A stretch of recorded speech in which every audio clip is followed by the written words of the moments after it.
Good evening. I would like to welcome members to the council meeting. Can I ask members when speaking to speak directly into the microphone? This will enable members and members of the public to hear. Can I remind members and members of the public to place their microphones to silent and to stand where possible when speaking? Can I also remind those members who wish to speak this evening to keep their hands up until acknowledged by the Chief Executive? To remind members, the meeting is being live streamed and we welcome the members of the public in the gallery watching and listening to the council meeting tonight. I would like to remind all members of the council's adopted code of conduct for councillors, which you agreed to and are expected to adhere to. Can I ask the Reverend Lauren Hart to lead us in prayer, please?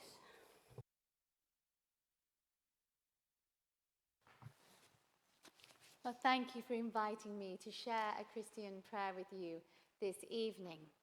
I'm aware that as we gather, we are people of many faiths and of no faith. So as I invite you to pray, if you'd rather take a moment to reflect on why we are gathered here and the people we serve, please do.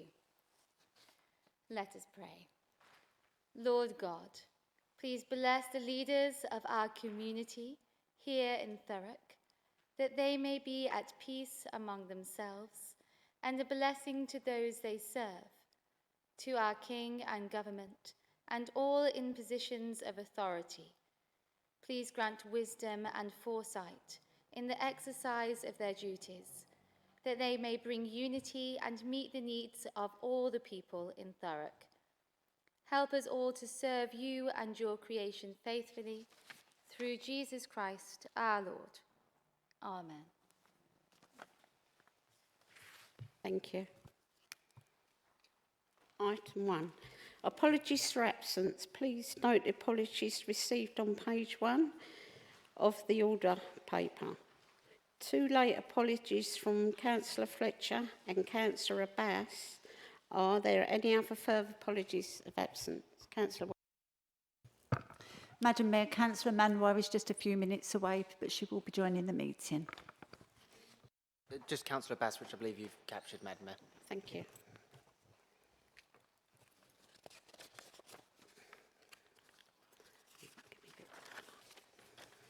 Item 2. I move to the minutes of the meeting of the 21st of May 2025, set out in the agenda on pages 7 to 16, to be approved as a correct record. Agreed? No. Councillor Kerrin. Thank you. Can I just have it noted that the section of the minutes that is my thank you speech are obviously paraphrased. They are not my words. Thank you. Councillor Hartstein. Thank you, Madam Mayor. Just on page 14 of the minutes, the second paragraph, where it says there, Councillor Hartstein, in children's equalities and diversity, I think, could we lose the children's bit?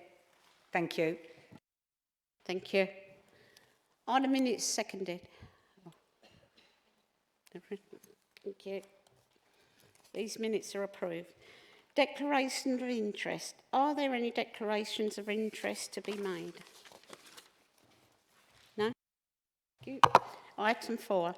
Announcement on behalf of the Mayor and the Leader of the Council. I would like to take a moment to remember Thurrock's falling on World War II on page 5 of the agenda. Archer Horace Frederick and Cox George Howard. I would just like to announce that I'm having an afternoon tea on the 22nd of September. I think Sinead's emailed you all round, but I'd just like to prompt you. Okay, thank you. I'd like to invite the leader to make her announcement. Thank you, Madam Mayor. Since our last meeting, I'm pleased to report that the government has confirmed the next stage of devolution for Greater Essex. This means we are progressing towards the establishment of a mayoral combined county authority following a successful public consultation that received over 4,000 responses. This takes us one step closer to Thurrock and the wider region, taking greater control over key areas such as transport, housing, infrastructure and skills, ensuring decisions are made closer to the communities that they affect. Officers are working towards holding all-out elections in Thurrock in May 2026. However, the final decisions on the structure and timings of these elections remains the statutory responsibility of the Secretary of State. We will continue to engage with our partners and the government to ensure that both the devolution process and any electoral changes are implemented in a way that is transparent, inclusive and beneficial to our residents. Working on local government reorganisation is live and we are trying to keep members and our partners updated in real time. Just today, the Cross-Working Party Group discussed how the work of our proposals is progressing. I'm grateful to them and their opinions, and their views will make our work stronger. Their meetings will continue all over the summer. We have launched our community consultation exercise to ensure the views of our residents are front and centre in our proposal. I would encourage everyone to take part and feed in your views by going to the Council's website. There will be an August meeting of the Corporate ONS Committee to allow for an in-depth scrutiny of our work.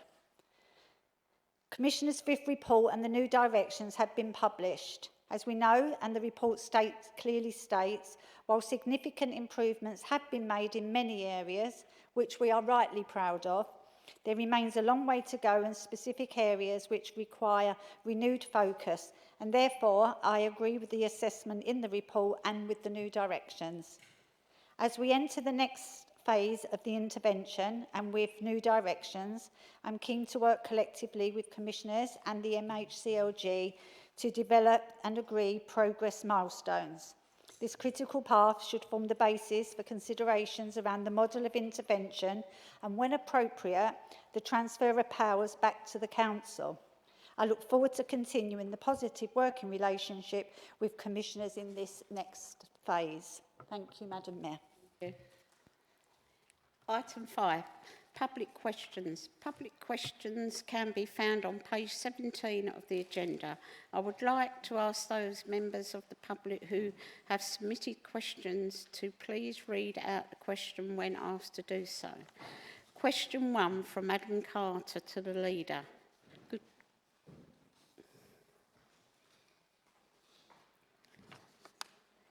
Good evening, Councillor. Mr. Carter, please come forward to you. Can you read out your question and set on page 17 of the agenda? Thank you, Madam Mayor. Can the Leader outline the administration's position on local all-out elections in Thurrock before any local government reform is approved? Leader, please respond to the... Thank you, Mr. Carter. Elections are scheduled to take place in Thurrock in May 2026 and the Labour administration is already preparing for these. Mr. Carter, do you wish to propose a supplementary question? Yes, I do. Thank you for your answer. What I'm a bit confused by it because I've seen something else from a Labour Cabinet member where they've updated residents that the boundary change that were proposed will no longer be going ahead. And the only way this could be, as has been said in the Council's communications today, as I read in Thurrock News, the message from the Council, that would be if the elections weren't to happen, as the boundary changes are presumed to be going ahead for the next set of all-out elections. Would the Leader like to comment on this? That's Lord. Thank you. It must be true if it's in News, you know. So, if the elections do go ahead, all 49, and it's not been announced yet, you know, there's been no formal announcement that there will be all-out elections, so we await that decision. They will go ahead on the new boundaries. It's not for me. I don't know who said it and why they said it, so why would I comment? Thank you. Mr Carter, can you now take your seat back in the public gallery? Question 2 from Mr Deverell to Councillor Hurrell. Good evening, Mr Deverell. Please come forward and read your question. Oh, he's not here. All right, thanks. Right, sorry about that. Pom? Oh, yeah. There will be a written response to question 2. Question 3 from Mr Perrin to Councillor Victoria Holloway.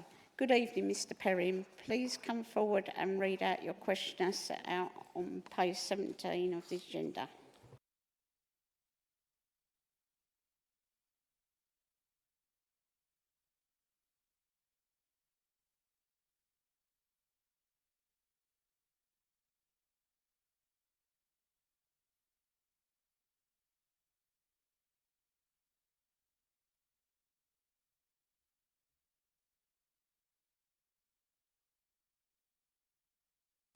Sorry, Madam Mayor, for taking so long.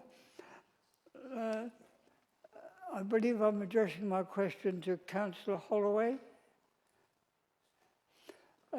What criteria does the Council apply when classing areas as grass verges or parking areas for cars, vans or other vehicles? Councillor Holloway, please respond to the question. Thank you, Madam Mayor. Mr Perrin, historically, the Council maintained a dedicated budget known as Curbit, aimed at addressing verge parking issues arising from inadequate on- and off-street parking. However, following the Council's bankruptcy, the funding was withdrawn as it did not align with the revised funding criteria, which prioritises spend-to-save initiatives, safety-critical interventions and statutory obligations. Verge parking remains a widespread issue across the borough and indeed the country. In the absence of dedicated funding for a verge hardening programme, the Council currently logs all requests and addresses any resulting damage through the reactive maintenance programme. This typically involves reinstating verges with topsoil. While this is not a long-term solution, it is the only viable option at present. The use of type 1 stone is generally avoided as it creates complications for the cleansing team during verge maintenance. This approach aligns with the Council's maintenance strategy and helps us mitigate liability risks. Mr Perrin, do you wish to pose a supplementary question? Yes, please, Madam Mayor. Before I proceed, could I pass these pictures to Councillor Holloway before? Thank you.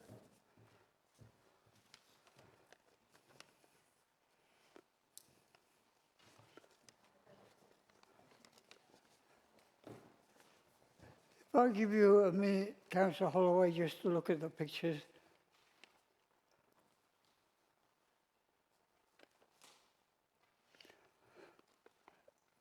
Councillor, would you accept that the area shown, the corner of Broxburn Drive, Afton Drive, does not meet the Council's criteria on both counts as a grass verge or a parking area? In my opinion, it is a disgraceful blot on the landscape, has been for many years, and of which the Council should be thoroughly ashamed. For 15 years or more, as a public speaker at full council meetings, I have urged the council to be more robust in protecting grass verges and clamp down on inconsiderate drivers of motor vehicles parking on them. In addition, I have consulted with councillors of all political persuasions, employed council officers, both senior, junior, all to no avail. During those 15 to 20 years, I have repeatedly asked Bellis Ward councillors to instruct the council to take action to improve the condition of the so-called grass verge on the corner of Broxburn Drive, Afton Drive. With one exception, councillors seemed at best unable, at worst unwilling, or downright uninterested in so instructing council officers. In fact, they appear to side with the dismissive attitude of council officers who probably had never visited the site and seen for themselves the condition of the area. I am told that the council officer responsible for the maintenance of the site considered it a low priority issue. Is she seriously saying that the issue has been a low priority issue for more than 15 years and is likely to remain so for the foreseeable future? Surely that is not acceptable. My question, therefore, is will you now instruct the council officer responsible for the maintenance of grass verges to immediately restore this site to a grass verge or parking area that meets with the council's own criteria? Councillor Holloway. Thank you, Madam Mayor. I am very sorry. I definitely agree that it is very unsightly. This is one amongst many across the borough that do look unsightly, and I do wish I did have it within my gift to pave over and make these much more sightlier. I'd wish that parkers were more considerate and didn't park on grass at all, because we should be protecting the amount of grass, no matter how small, wherever across our borough. I assure you that officers don't dismiss requests, but they have to take them on a case-by-case basis due to the financial situation of the council. Thank you, Councillor Holloway. Thank you, Mr Perrin. You can now take your seat back in the public gallery.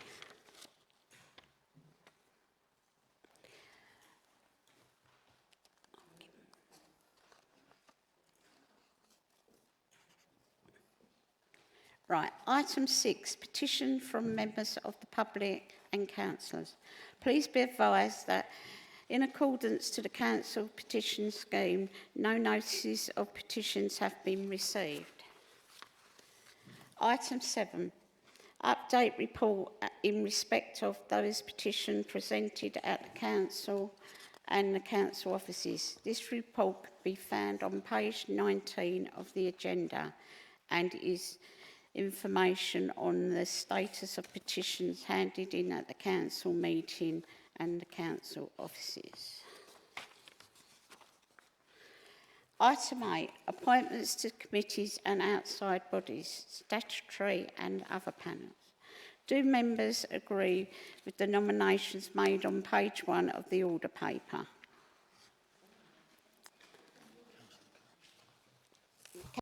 So, Thank you, Madam Mayor. Just to add that from the removal of Councillor Johnson as a substitute, Councillor Day will be acting as a substitute on the Adults Committee. thank you. Any others? No? Thank you.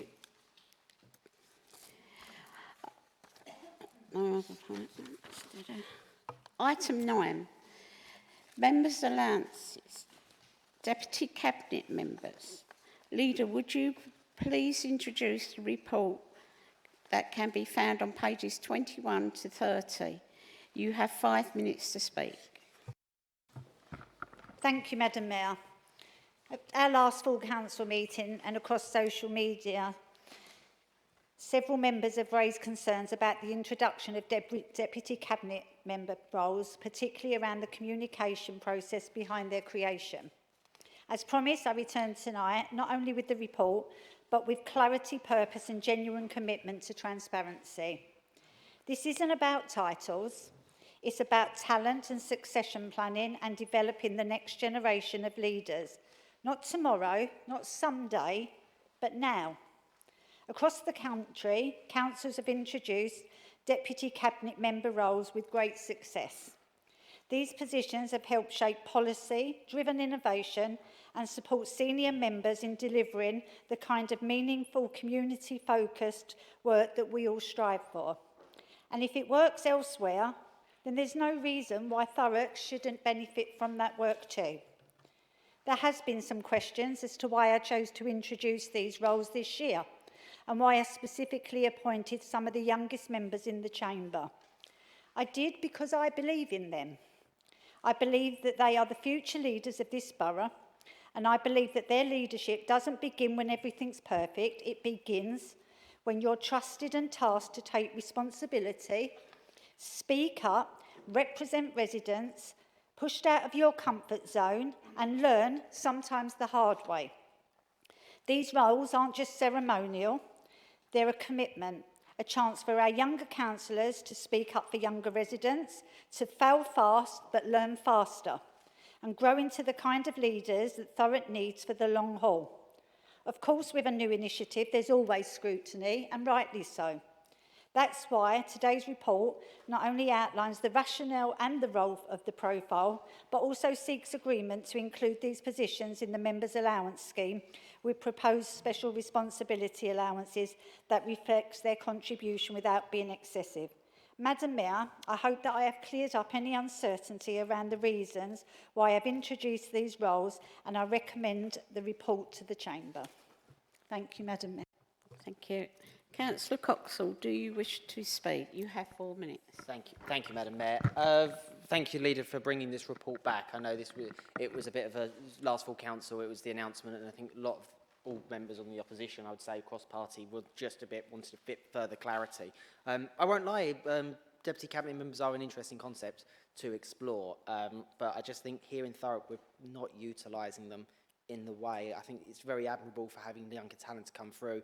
I shouldn't be one to talk. I was a vice chairman of a committee in my first term, but I just feel if we are creating a role at the position we are in at the moment, where we are looking at trying to drive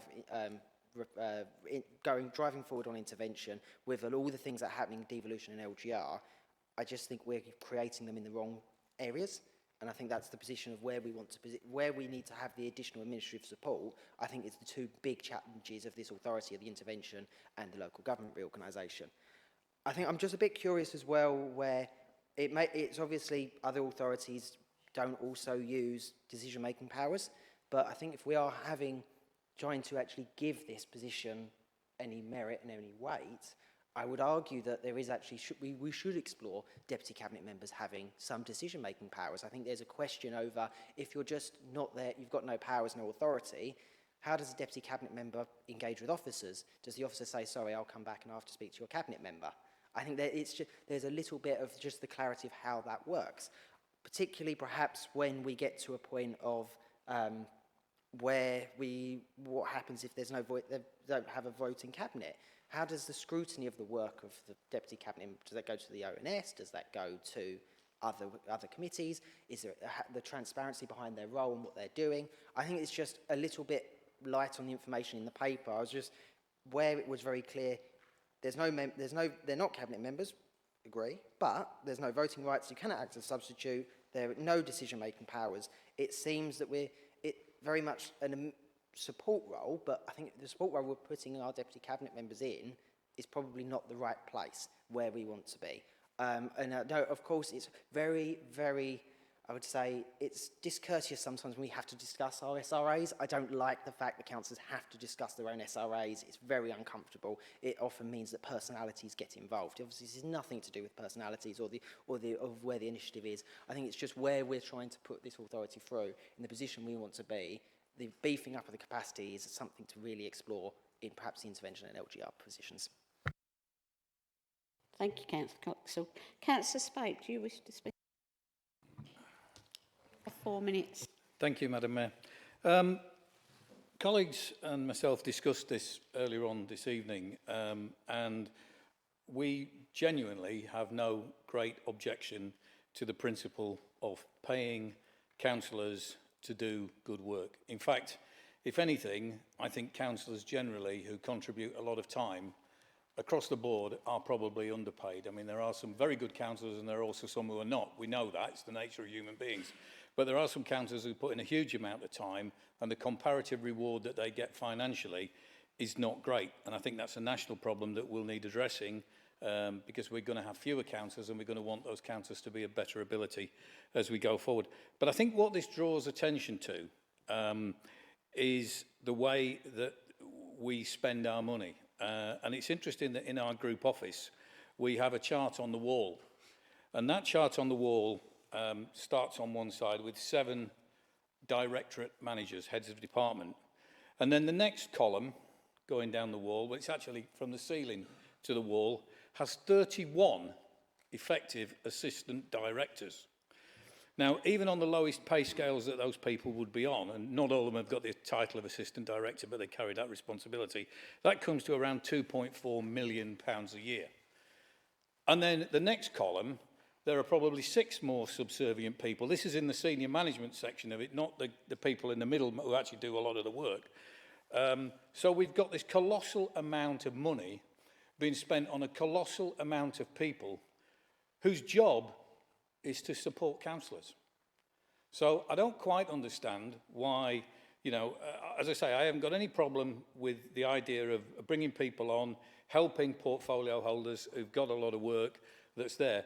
But if we're going to question that as a council, and if the public are going to question that, which they have done, that, not surprisingly, because they see, we're all immune, I think, to the allegations that we get as councillors and what we do and what we don't do.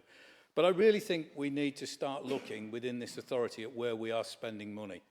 I don't think spending 11 and, well, nearly 12 grand on 2 people to do, I'm sure, what will be valued by the people around them is a problem. I do think spending 2.4 million on unaccountable, unelectable people who don't actually make any decisions is a problem. So I'm grateful that we've got focus on that, so I can say that this evening. Thank you, Councillor Spate. Councillor Anderson, do you wish to speak? You have 4 minutes. Thank you, Madam Mayor. We were quite content at the last meeting for exploratory work to take place on this particular subject and for a report to come back to this meeting. Having read the report, though, I do think it's a little light on the rationale behind why we need deputy cabinet members. I mean, it seems to be sort of, an attempt to increase capacity, capability, which I understand. But if you extend that argument to its logical extreme, why not make half the Labour group deputy cabinet members? That would certainly increase capacity. I'm sure it would increase capability as well. I suspect that members would say, ultimately, that would be a lot more in special responsibility allowance, and it's about finding a balance. And that's the problem I have with this. I think it's incumbent on the administration, when we have an extra cabinet member this year as well, now we're looking at a couple of deputy cabinet members, to really set out why we need these 2 deputy cabinet members. I don't see that here, so we won't be able to support the recommendations. Thank you. Would any member like to speak on this report? Each member has 4 minutes to speak. I have Councillor Ben Mayling who would like to speak. Thank you, Madam Mayor. I think if we're honest, Madam Mayor, Thurrock residents looking from the outside in will really see this as jobs for the boys. My concern is that this is almost like a decree by the leader, who I have the greatest respect for. It hasn't been through any formal process. It hasn't been to the constitutional working group to consider. It hasn't even been to the independent remuneration panel. There's been no real business case for this. There's no real consideration of how the deputy portfolio holders will discharge their function. It's just simply the leader has decided and they'll receive a special responsibility allowance. I think when you're making this kind of change, there does need to be a bit of a clearer process to justify this decision. The report says that deputy cabinet members are a common feature in other local authorities, but then we've had to scour the south of the country in London to find local authorities that actually do this, all of which I have to say have much larger populations than Thurrock. So going back to what the leader says about nurturing younger members, it has a ring around it of really, sort of Labour councillor development rather than what's in the best interest of Thurrock and its governance. I mean, I was appointed to cabinet in my 20s. I didn't need to be nurtured or given some kind of pseudo role before I was ready for that. So I genuinely don't think the case for this has been made. It may be well intended, but I genuinely think it is more about perks for Labour councillors, particularly those who have been sacked from other positions and now need to be given a sweetener. And I just think at this stage in Thurrock's, where Thurrock is, I think it just sends completely the wrong message to be creating more paid positions when we don't even have a business case for them. And the last point I'll make is this, Madam Mayor. Those of us who do receive a special responsibility allowance, we're held to account. I can be asked questions at full council meetings. People can come to the committee I chair and see what I'm doing. Even vice chairs, if they're not asked questions at full council, they still have to discharge their responsibilities in public. We're essentially proposing to pay 2 deputy cabinet members to work behind closed doors. We won't be able to see what they're doing. We won't be able to question them. They won't carry out their duties in public, as I say. And I just think that is a misuse of taxpayers' money. I don't think this has been thought out. Had it gone through a proper process, had we been satisfied that there was a need and that we could actually see what the deputy cabinet members were doing and how we could judge them as members, perhaps I'd be of a different opinion. But it seems to be written on the back of a fag packet, and for that reason I simply can't support the recommendations. Thank you, Councillor Mainley. Councillor Byrne. Madam Mayor, thank you. I won't go into the spend because Councillor Spate's on it and everybody else, but for me, as a 70-year-old coffin dodger, we've got the youth. We've got Councillor Green, who's giving me a hard time at our meetings. He's always enthusiastic. He's going to be one for the future. And CC, since we went on that tour of the food processing plant where I was holding a bag for her because of the smell, I followed her career then, and so it's been amazing. I've mailed her many times and said she's going to be Labour cabinet, or sometimes she's a real star. So yeah, I'm all for bringing on the youth. The money side of it, I don't know, but them two, yeah, great, because how long have I got? How long have, and these that are going to be there, they are Thurrock of the future. Thank you, Councillor Byrne. Councillor Cherry. Thank you, Madam Mayor. I'm not for this. The main reason being that we're a borough that's in a lot of debt, and we need to see where we can save money. And at the end of the day, it is the ratepayers' money we need to save, not just spend. We're asking schools to find money for their school crossing patrols, and I think school crossing patrols are far more important than perhaps some deputy assistants to the Cabinet. If the Cabinet really need this support and to give these two young people the opportunity, perhaps they should do it in a voluntary capacity, or perhaps the Cabinet should agree to give up some of their Cabinet pay to help these 2 individuals be paid for the assistance that they will give them. Thank you. Thank you, Councillor Cherry. Councillor Green. Thank you, Madam Mayor. I would like to begin by thanking our leader for her trust in appointing me as one of the inaugural junior portfolio members. It is a great honour and I'm deeply humbled by the opportunity to serve. However, I must express concern at the political grandstanding we've seen from a select few. It runs counter to the spirit of the junior portfolio roles that are meant to support the work of this chamber and serve our residents, not distract from that mission. With that in mind, Madam Mayor, I would like to take a moment to outline why this decision matters and what I have already started and will continue to do in this role. I will be shadowing the portfolio of good growth, a broad and vital area that covers everything from planning to economic development. With the backdrop of devolution and local government reorganisation, we must be match fit for the future. This means preparing now to ensure Thurrock remains strong, forward-thinking and resident-focused. A key part of my work will involve supporting the local plan team, making sure they have the tools, data and support they need to deliver a robust, timely plan before LGR. That includes ensuring we consider what our NHS partners need so that our future growth in Thurrock is matched with the infrastructure our residents deserve. Madam Mayor, this is not a 5-minute job. This is not about tokenism. This is about real work. And I will be giving it my all, day in, day out to support the betterment of Thurrock and its residents. Thank you, Madam Mayor.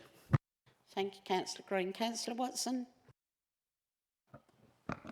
Thank you. Thank you, Madam Mayor, and thank you for everything. So I just want to pick up on a few bits, really. First of all, Councillor Green will be supporting me, not the leader, but me. I've got devolution. Devolution is one of the biggest things that I've got to take on. It be my portfolio that will be going to the mayor. Majority of it will be going, and there's a lot of things that need to be done in place very quickly in order for that to happen, in consideration that, like, we've got mayor elections have been called for next 7th of May, and then we've got to have something for them to do to start taking powers.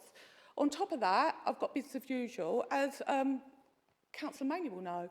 The amount of developments that come through, the Towns Fund is me, the local plan is me, Norwich to Dilbury DCO is me.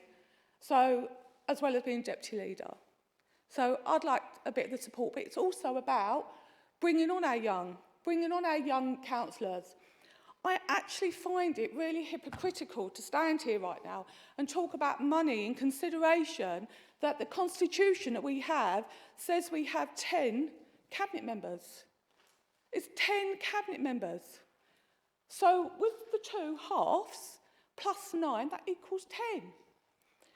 Deputies in Kent are paid, you've got 9 in Kent County Council, Councillor Anderson, at £16,000 a shot. Kent, and you're sitting here, you're going, oh, we don't need them here, but like 16,000, you're begrudging bringing somebody through on 5,000. I don't care where you are, you're reform and you go on about it all the time.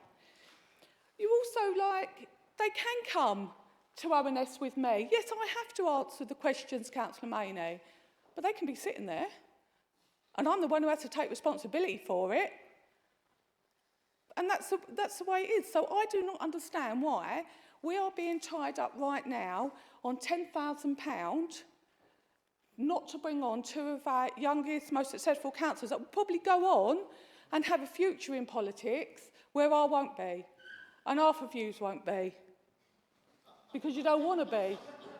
And you want to stand down, probably like some of us. So give them a bit of a chance. But Councillor Green will be supporting me. He won't be supporting the leader. It'll be me on all my stuff. Is that crystal clear where he comes from? Because at the moment, all I can hear is Aaron's really good. I'm not about Aaron, nothing on Aaron. Well, Councillor Green will be with me. Thanks. Thank you, Councillor Watson. Councillor Allen, would you like to speak? Thank you, Lady Mayor. The leader spoke briefly about being pushed out of the comfort zone. Does that then constitute commitment from such members,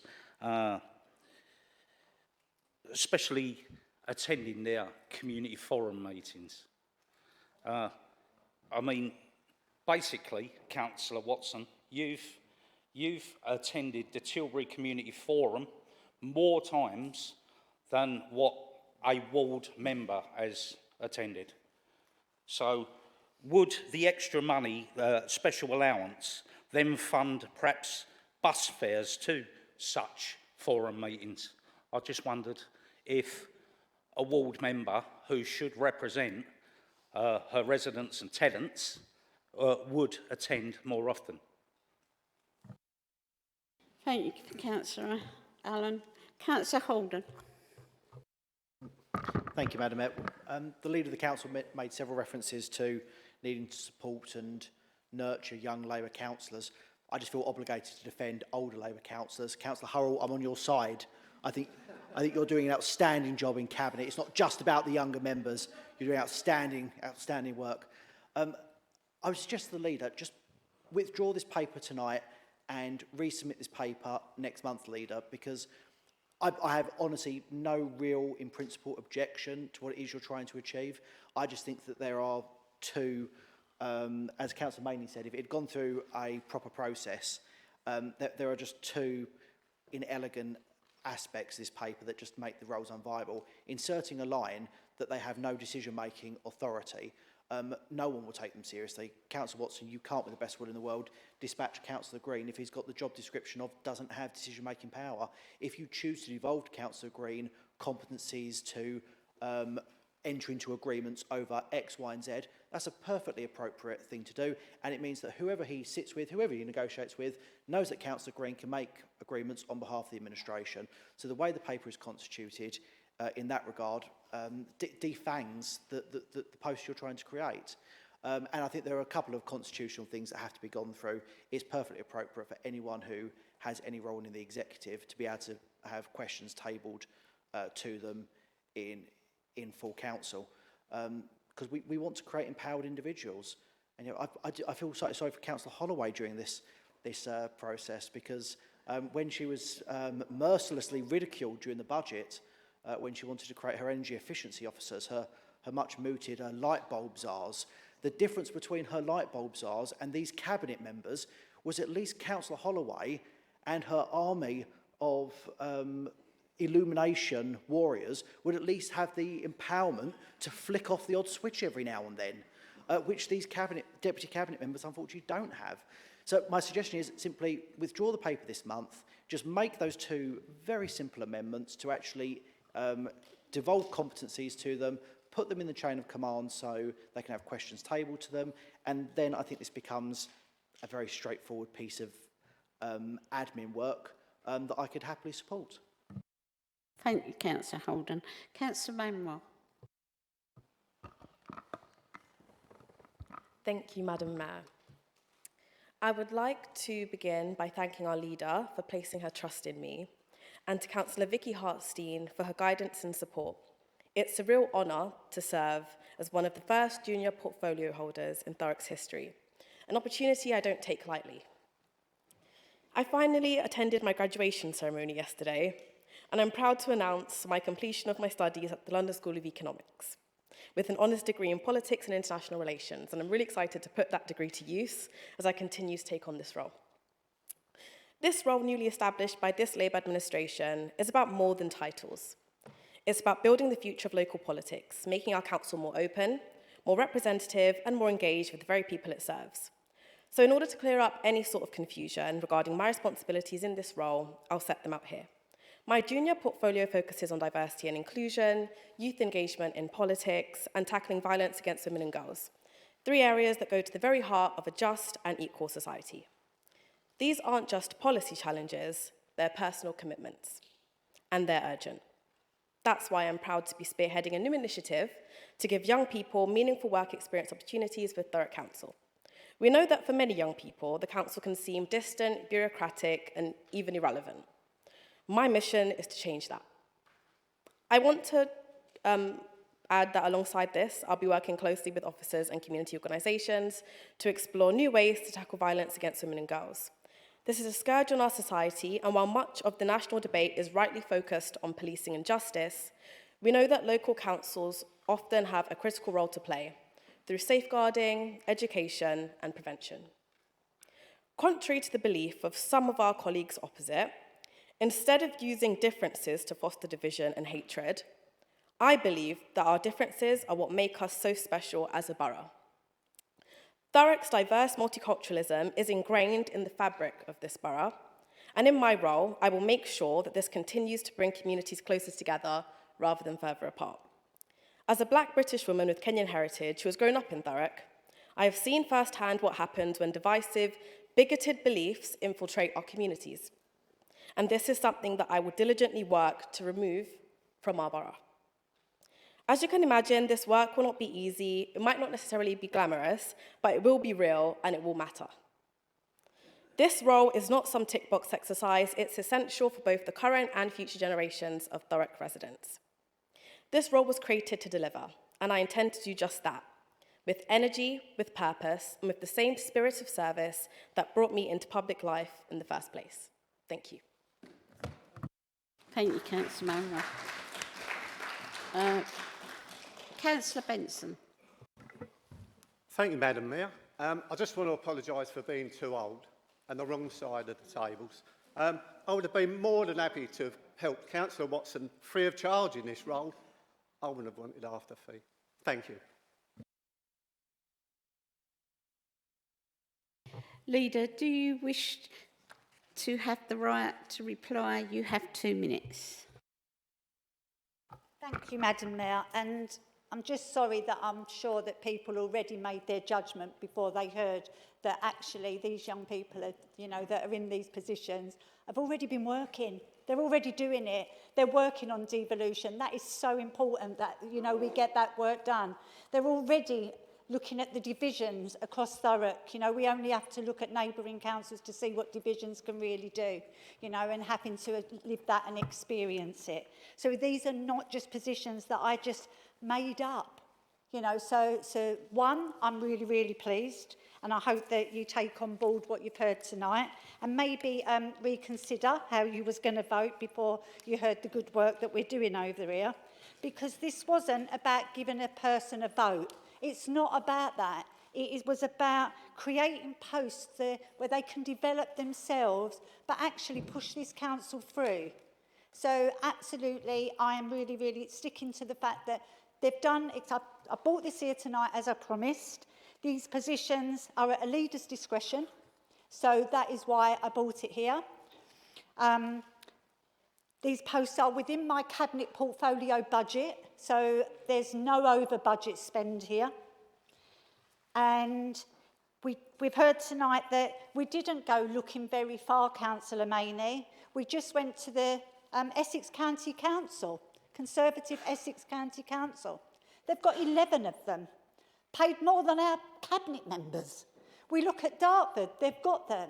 You know, why shouldn't Thurrock have it? Why do we talk down everything and think we're not good enough to develop our young people when other people are doing it in other councils? We need to talk Thurrock up, get rid of that shrug. We are good enough for these people. We should be developing people for the future. So absolutely, I hope that people do vote for this and don't just grandstand and vote against it just because they can. Madam Mayor. Thank you. Well, does the Chamber wish to proceed to the recommendations? Yes? Okay. To add the role of Deputy Cabinet Members into the Council Members' Allowance Scheme. Are we voting on that? No. The Special Responsibility Allowance SRA of 50% of the rate for the Cabinet Member, which is currently £5,997 per annum. To backdate the proceed SRA to 22nd of May 25, so the allowance in line with the award of other allowances for year 25-26. To delegate to the head of Democratic Services the power to make the above amendments. Do members note the recommendations? Yeah, thank you. Agree? You need to clarify whether people... Do we take it to a vote? It's okay, so... We take it to the vote? Yeah. So all those in favour? Right, all those in favour would like to show their hands.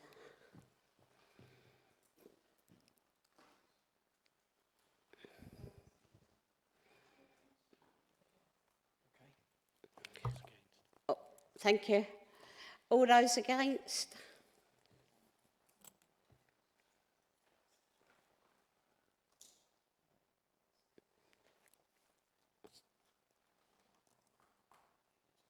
Okay. Is there any abstentions?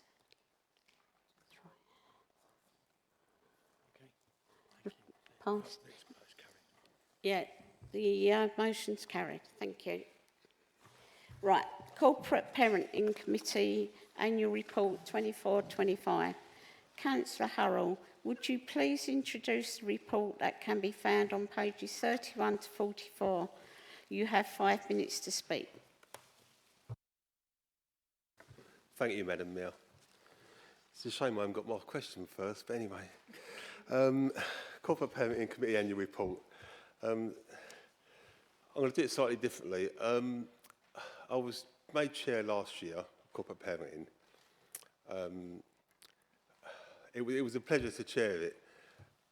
I've only been being a councillor 2 years, but it's the best committee to be on, as in there is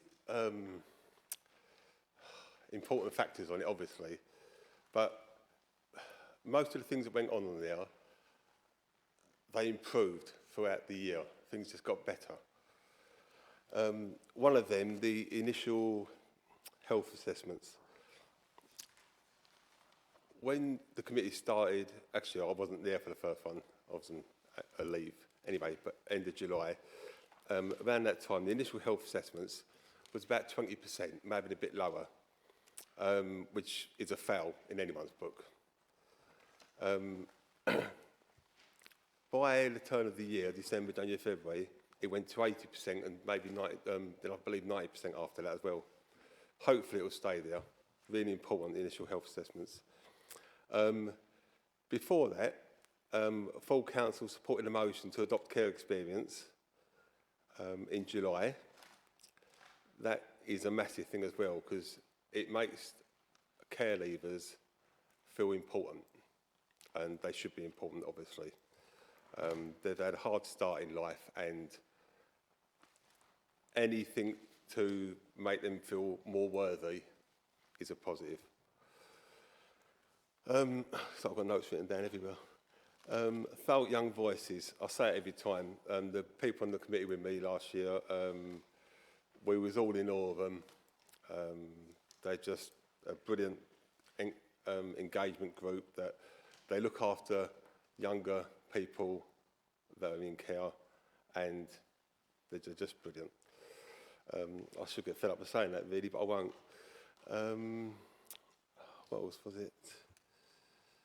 I think that's probably it, to tell the truth. I just want to say one last thing though. The Thurrock Young Voices, they did workshops. They do workshops every couple of months. They do workshops, and more councillors attended last year than have ever attended before. So that's really good. So without telling people what to do, if you could all just attend these, it'd be great, because that they feel more worthy, more councillors go, and any support is just a really good thing. But one thing I learnt myself, that I didn't know at the time, corporate parenting committee, it's all about putting children at the centre of everything. And that is so important, especially to these children. Thank you. Thank you, Councillor Carroll. Councillor Coxall, do you wish to speak? You have 4 minutes. Thank you, Madam Mayor, and thank you, Councillor Howell, for presenting this report. I always love Corporate Parenting Committee. It was one of my favourite committees to sit on when I started as a councillor. It is absolutely fascinating, and it plays into that custodian role that councillors have. We are all corporate parents. It's not just those who sit on that committee. We all have a responsibility for the children in our care. Picking up on your comments about the initial health assessments, I remember discussing that way back in 2022. I remember taking it forward when I had the cabinet portfolio for health and bringing it to health and wellbeing, and that was a question of, at the point we're being advised we have to lower the targets because we can't meet the targets. I'm really pleased to hear that is actually we're getting back to those proper targets again. I think that's really welcome news. But I'm very much looking forward. I think it's been a really good year under your chairmanship, and myself, I look forward to it under Councillor Chook, who's serving on the committee myself in the next municipal year. Thank you, Councillor Coxall. Councillor Spate, do you wish to speak? You've got 4 minutes. Thank you, Madam Mayor. Firstly, I'd like to congratulate Councillor Hurrell on his chairmanship. I know he was very nervous when he took it on, and he and I had sat on that committee for a while, and I think he's done an exceptional job. And it shows you don't have to be young to sort of learn as you go on the job. He's done a great job. Yeah, it's been a pleasure to sit on that corporate parenting committee. It's been a real pleasure to meet many of the young people, and then to go out on a couple of events that they've attended and see them actually in work. I think we can be pretty proud as a council of the commitment over many years, over leadership from this side of the house and that side of the house over many years. It's been a constant that we have put the well-being of children in this borough at the forefront of what we do, and I think the council should be really proud of doing that. But as I say, I will, as Mark said, pay tribute to the Young Voices. They are an exceptional group of young people who don't just theorise, they, as I say, go out and deliver for the children in their care. They host them, they come up with ideas, they come up with schemes, they come up with well thought out plans, they look at what's gone on around them. And all I can really conclude is that if members on the other side of the House really value rewarding young people for doing that sort of thing, maybe we should make an award of £11,998 to Young Voices for everything that they've done in the past year. Thank you, Councillor Spate. Councillor Anderson, do you wish to speak? You have 4 minutes to speak.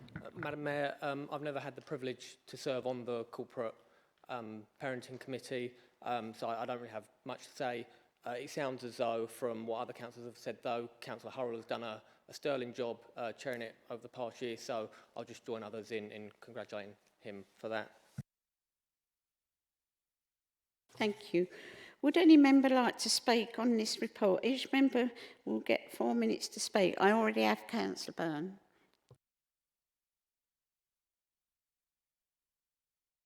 Councillor Byrne, would you like to speak? Yep, sorry, I'm going to be the party pooper here. The paragraph on page 31 reads, every member should ensure that action is taken to address shortcomings in services and support the looked after children and young people who strive to continually improve outcomes. I've tried to do that. In reality, what happens, TBC and Essex go out AWOL when I raise a problem. We've seen with Mossbourne, when I sign in for the parents' evening, I'm reported to the CEO. The CEO mocks me at presentation saying I don't go for that corporate parent nonsense. I'm skipped when I raise my hands for questions. Essex and the TBC continue to play the academy cards even when safeguarding issues are raised. We now have a chair on children who pays no attention to the 6-month-long battle with Mossbourne, the school he actually sits in his ward. How much attention will he give to the role if he doesn't even look after children in his own ward? We are living off the bones of a great Ofsted report while ignoring the key issues that are happening right now at our 3 schools. I have 292 accounts that show councillors are letting down our children. On the mobile phone issue, I have support from the Met, Thurrock Police, Educating Hackney, the VAWC group, officers from London boroughs, teachers and other professional groups. Thurrock Police have asked if they can attend a meeting to me, which I've got with the CEO and the head on the 23rd of September. I've asked the Education Director to support me with this and have asked if she could also attend. To date, she hasn't replied to my email. The parents and students don't need fluffy words in the agenda pack. They need help. With safeguarding, we can step in. We can confront the CEO with safeguarding. I make no apologies for standing up against anyone who fails to support our kids. The Mossbourne saga has been all-consuming over the last 6 months. There's a lot of good coming out of Mossbourne, but overshadowed by some real horror stories and safeguarding issues. I really wish our Director of Education would take more interest. Thank you. Thank you, Councillor Byrne. Councillor Hartstein. Thank you, Madam Mayor. At the risk of repeating more or less what everybody else has said, I just want to take the opportunity to thank Councillor Hurrell for his chairing and also to thank Councillor Rigby for her vice chairing of the committee last year. Obviously, it's a really important committee for all of us, and it's a really important report. So if you haven't done so, I do urge you to make sure you've read it, please. Just a couple of points I wanted to pick out from that report. I just wanted to say that I was pleased to note the ongoing joint work with our housing service to ensure that our care leavers are not left behind or disadvantaged when it comes to housing. And just to draw everyone's attention to the development of the joint housing protocol for care leavers that's contained within there and the work that's been going on behind the scenes about that. And just an urge for Councillor Chukwu and for Councillor Alike, just in terms of to make sure that that is also at the forefront, please. The housing continues to be a really important issue for our care leavers. Certainly as we move through this year's municipal year, because it remains an important issue to me as portfolio holder and one that I'll be continuing to raise with the Director of Children's Services. And just one other issue that obviously we've been talked about over and over again this evening and actually over and over for many, many years now is the initial health assessments. And again, I know it's been focused on this year in terms of the timeliness. A lot of the time, unfortunately, that is out of our hands, but I'm really pleased to see that have been improvements. But again, if I could urge the committee, please to make sure that that does not slip off of your radar, because this is a really, really important issue for our looked after young children. Thank you. Thank you, Councillor Hartstein. Councillor Watson. Thank you, Madam Mayor. I have had the privilege of being on corporate parenting, and I have to say it's probably the best committee going above everything. So I'm really pleased to see that the health assessments have remarkably come on. Like Councillor Coxwell, we've been spending years trying to get that into some sort of place, and it's there. One of the things that the Young Voice has actually come through and said is about mentoring. And they really wanted to be mentored and to find mentors in order to help them. So if any of you've got a spare little time with them or whatever, please go and see Sheila and, and get on a mentoring scheme, because they were really keen to work with people that can help them and just offload. And last of all, the biggest thanks ever is for our foster care, because our foster parents were amazing in this borough. And I think they well worth to be mentioned at every single point, to be able to bring up these children for us and doing such a remarkable job. Thank you. Thank you, Councillor Watson. Councillor Chakwa. Thank you, Madam Mayor. First of all, I would like to thank Councillor Horrell for the excellent job you've done. And again, I would like to thank our portfolio holder, Councillor Hudson, and the committee members and officials that actually took part, making sure that our young people are doing what they're supposed to do. I was at the training yesterday, and one of the things they said was that one of our care leavers is actually doing PhD, which is a good thing for us. And it shows that actually we're doing a good thing as a corporate parent. And we have to continue, because we have a duty of care to make sure that these children are looked after. They already look after children, to make sure we provide the best services to them. So everybody's welcome. You can join and play a part. Thank you. Thank you, Councillor Chakwa. Councillor Rigby. Thank you, Madam Mayor. Yes, thank you for sharing last year. Just a few things. Some fantastic things that happened last year, and notably the 2 awards ceremonies, which were really good for the foster parents, as Councillor Watson mentioned, and the amazing evening for what the young people had achieved, all the singing and the dancing. It was quite outstanding. Going forward, I think what a couple of other councillors have remarked on is opportunities for these young people, and really exploring the apprenticeships and job opportunities and study if that's what they want to do, to give them the best encouragement, because it is amazing, you know, discuss all the odds of what they are doing, and if that can be continued and moved on, that'd be excellent. Thank you. Thank you. Councillor Harold, do you wish to have the right to reply? You have 2 minutes. Yeah, just quickly. I didn't count, but about 8 people said thank you to me. It's not about me at all, it's about the children. But I will say thank you to Councillor Rigby for chairing the first one that I wasn't there for, and to all the other members on the committee. Housing will be a priority. There's no issue with that at all. I've had my eyes open to it the last 12 months, so that's definitely on my radar. And the big one I did forget, which has already been mentioned, is foster carers. They're unbelievable. They're brilliant. They really are. And just, I don't suppose any of them are watching tonight, but if they are, or the word gets back to them, on behalf of everyone on the committee and hopefully all councillors, thank you very much to all foster carers. Thank you, Councillor Howell. I will proceed to the recommendations that the contents of the Corporate Parenting Annual Report 2024 to 2025 be noted. Do members know and approve the recommendation? Thank you. Item 11, ONS Annual Report. Leader, would you please introduce the report that can be found on pages 45 to 116? You have 5 minutes to speak. Thank you, Madam Mayor. Change is never easy, but it's often necessary.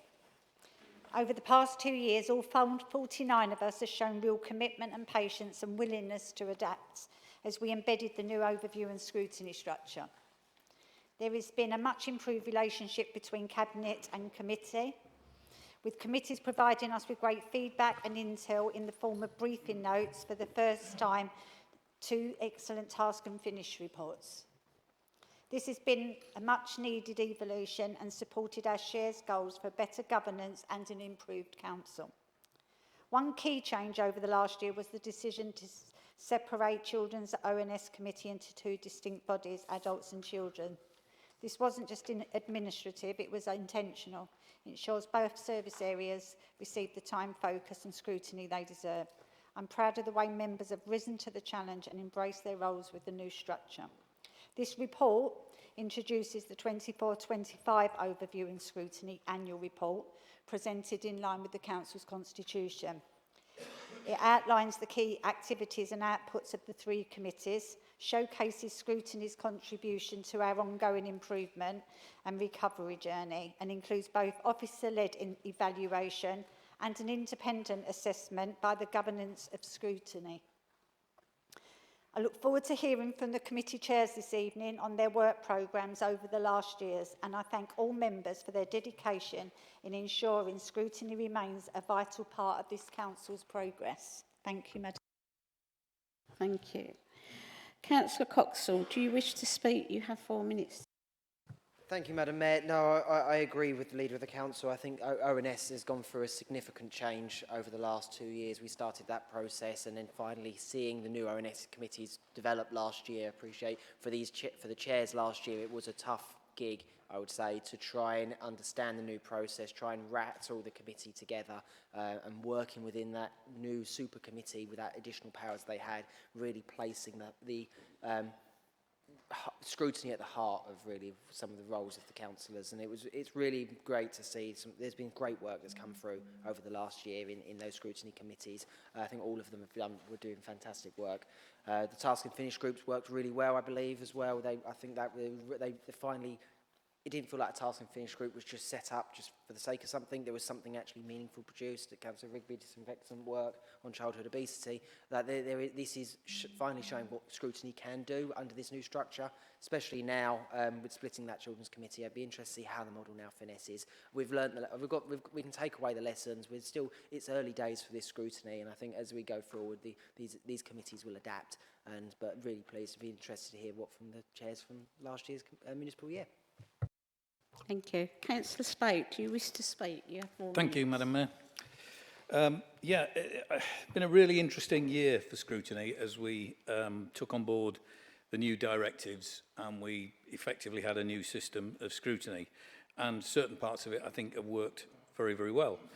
However, together with colleagues, I'm not sure that we're headed in the right direction on scrutiny, because you look at what we've got ahead. This is a report retrospectively, but then look where we're going to be next year. We're going to have a set of rules that have slashed the number of meetings of scrutiny, that have slashed the time available to debate matters within committee meetings, and which are now suggesting limiting the number of agenda items to 2 per meeting. Yes, we have got a new committee, and I absolutely think that splitting adult and children was the right thing to do, because the workload was immense. And the people on that committee did amazing work, particularly Councillor Rigby, who's now at the helm of that committee, and I wish her well. I do find that not everybody appreciates what scrutiny is. Or put it this way, I may have a different view of what scrutiny is to the majority of people. My idea of scrutiny is to look at what's happened, to hold people to account, to question decisions that were made, and where it's relevant, to come up with an alternative or something to remedy a problem. And I get a bit of stick in this report as chair of the People Committee, because I had the temerity to introduce items of urgent business to a committee. Well, I'm never going to apologise for that, because introducing those items, it was urgent. Now, the makeup of the People Committee is that we deal with, I think it's 6 or 7 external partners. It's not just a case of bringing council officers in. It's a case of we get to see maybe once every other meeting or once every 3rd meeting external partners. And during the time from when we last saw them, some things crop up. And during the course of my chairmanship, attending meetings related to that scrutiny committee, certain things were brought to my attention. Phlebotomy, the massive delay in child consultant appointments for people in Thurrock, and buildings run by our partner organisations, the health trusts, that were not fit for purpose. So I'm not going to apologise for bringing them to scrutiny and asking questions. You know, at the end of the day, not one of the meetings that I chaired ran over time, not one, and we got all those additional items in. So I was quite proud of that, but clearly that's not good enough and that's not wanted, and now we're not even going to do as many agenda items. So I'm really worried about the future of scrutiny. It's all well and good, you know, running meetings that are going to last till 9:20 and then you've got 10 minutes to wrap it all up. If you've got urgent business to deal with as councillors, you're representing the interests of people who elected you. You're there to ask questions on their behalf, not wait for another 3 months till it fits in on a work programme that's put together by bureaucrats. I worry about scrutiny in Thurrock. We're sanitising it, we're cutting it back, we're not improving it. That's my honest held opinion. May well vary from other people, but I say it as it is. Thank you. Councillor Anderson, do you wish to speak? You have 4 minutes to speak. Madam Mayor, I took a year off scrutiny last year. I wasn't on any scrutiny committee. I've returned this year, so these are the first meetings for me under the new system. I'll see how they go, see what I think. All I'd say to the leader, I've had one meeting. She was in attendance. I appreciated that. I hope to see you a lot more. Thank you. Would any member or ONS chair like to speak on this report? Each member will get 4 minutes to speak.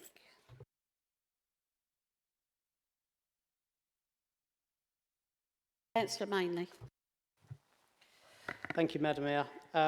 It's been an honour and a privilege to chair the Corporate ONS Committee for the second municipal year. We're very lucky on our committee in that we have, generally speaking, a good cross-party cohort of members who are interested, who are engaged, who understand the business before us, and because of that, we've been able to make a number of recommendations to Cabinet. At least, I think 5 out of 6 have been accepted, and I think that's a clear example of scrutiny being able to actually influence decisions, influence policy, and it signals a closer alignment between the executive and scrutiny, and by extension backbench members, which has to be welcomed. I know traditionally when we take the annual report, it's for each chair to go to look back over the year that's gone and to sort of repeat some of the things that we've achieved and looked at. I don't think that's particularly helpful on this occasion because the report is clear. It won't help for me to sort of highlight things that are already in the report. But I did want to first of all comment on the report itself, which I think is one of the best reports, one of the most well-written reports I've read anywhere for a very long time, let alone in relation to the overview and scrutiny function. And I say that because it's not just a rehash of stuff that we can find in the minutes. It looks back, it looks forward, it makes a number of recommendations, it's frank in terms of where we are not doing as well as we should do, and it actually gives us an opportunity to see tangible outcomes from the scrutiny function. I say it's a frank report, and it is, and going just to sort of dwell on some of the things that Councillor Spates said, I don't perhaps have the same pessimistic view of the scrutiny process that he does, but he does touch on some very valid points. The report itself tells us that there were 21 recommendations from the best value inspection report, and it's clear we're meeting some of them, but we are a long way short of meeting all of them. And I think what's really important is that we don't take our foot off the gas. I think it's obvious that had the council had anything approaching a functioning scrutiny process in the lead up to the council's financial collapse, that would never have happened. And the corrosive culture that prevailed through the authority for many, many years would have been called out had scrutiny been effective. And so I think that I refer to that because I think it's an example of what could happen if we don't keep on top of scrutiny and make sure that we learn from the mistakes of the past. Whether you're a fan of scrutiny or not, whether you think it's effective, it's the only model we have, and we have to make it work, and we have to make it work effectively. And there are some alarm bells that we have to be mindful of. The report tells us that senior officer engagement has declined over the year. That can't be allowed to happen. Senior officers have to take the lead on this. But my message really is to all chairs of the committees. We shouldn't work in silos. We shouldn't look at scrutiny and just concern ourselves with what our own committees are doing. We need to come together to make sure that the whole scrutiny process is fit for purpose. If we're not meeting those 21 recommendations in the BVI, then collectively we need to work together to make sure that we are. So for the remainder of the year, Madam Mayor, I think it's clear our work programme is there for, it's a matter of, it's a public document, people can see what we're going to be doing. Obviously devolution and local government reorganisation are going to be key areas of focus. But I look forward to working with all chairs, and together I think we have to look at how we can collectively improve the scrutiny function so that the direction of travel, which is a good one, continues along that path and we don't go backwards. Thank you, Madam Mayor. Thank you. Councillor Rigby. Thank you, Madam Mayor. Yes, thank you to Councillor Spate for his report and work on people last year. I do slightly also disagree with his pessimism there, because although there are only 4 structured meetings, there is the opportunity for extra additional informal meetings, of which already a few are in progress. So there's going to be plenty of opportunity, also opportunity for briefing notes. So I do feel confident that we will cover what we wish to achieve for this year. Thank you. Councillor Byrne. Right. Yeah, first I have to agree with Councillor Manning, which is unusual. It's a great report, and I've had a drink. I just talk about my year. It was an absolute pleasure to work as chair of place. I took on the role because it ticked so many boxes for me. It was work I was already doing. I didn't have a title and I didn't take a fee, but I was already doing it. The role lent itself to my skill base of decades spent in the print and packaging industry, recycling, waste management, segregation, revenue, health and safety, building maintenance. It just ticked many a box. Also, when I was deeply involved with performing arts in Thurrock, Save the Theatre, community centres and other box ticks. So 106 money just tick, tick, tick, tick. It was a role where my experience could be useful and I could speak on a level playing field. I think at one point I had more qualification than those managing failing projects. It was also the first committee I've been on where where there was no political input. It was great input from all parties, unlike other committees I've been under the previous administration. With great work we had from Lucy, every box on the work programme was green, stats I was very proud of. If I had to single out one person, again, it would be, young Councillor Green. He certainly kept me on my toes and can see why they want to raise him up a level. It's a shame when a fee is attached to a role, it suddenly interests people who previously had little interest or no interest in it at all, which means we do not utilise the skills that members have in their professional careers. As I said throughout the year, the real work starts when you leave chamber, not when sitting in the big chair. A good example of that should be Fraser in the audit chair, a local businessman that skills that relate. He brings valuable experience to the table. As many residents would also have a fair number of experienced bankers as councillors. Thank you, Councillor Byrne. Councillor Allen, you have 4 minutes to speak. Thank you, Lady Mayor.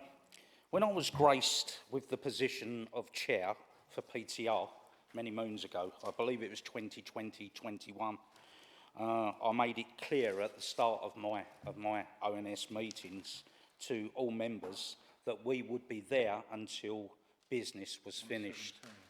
And gladly they all agreed.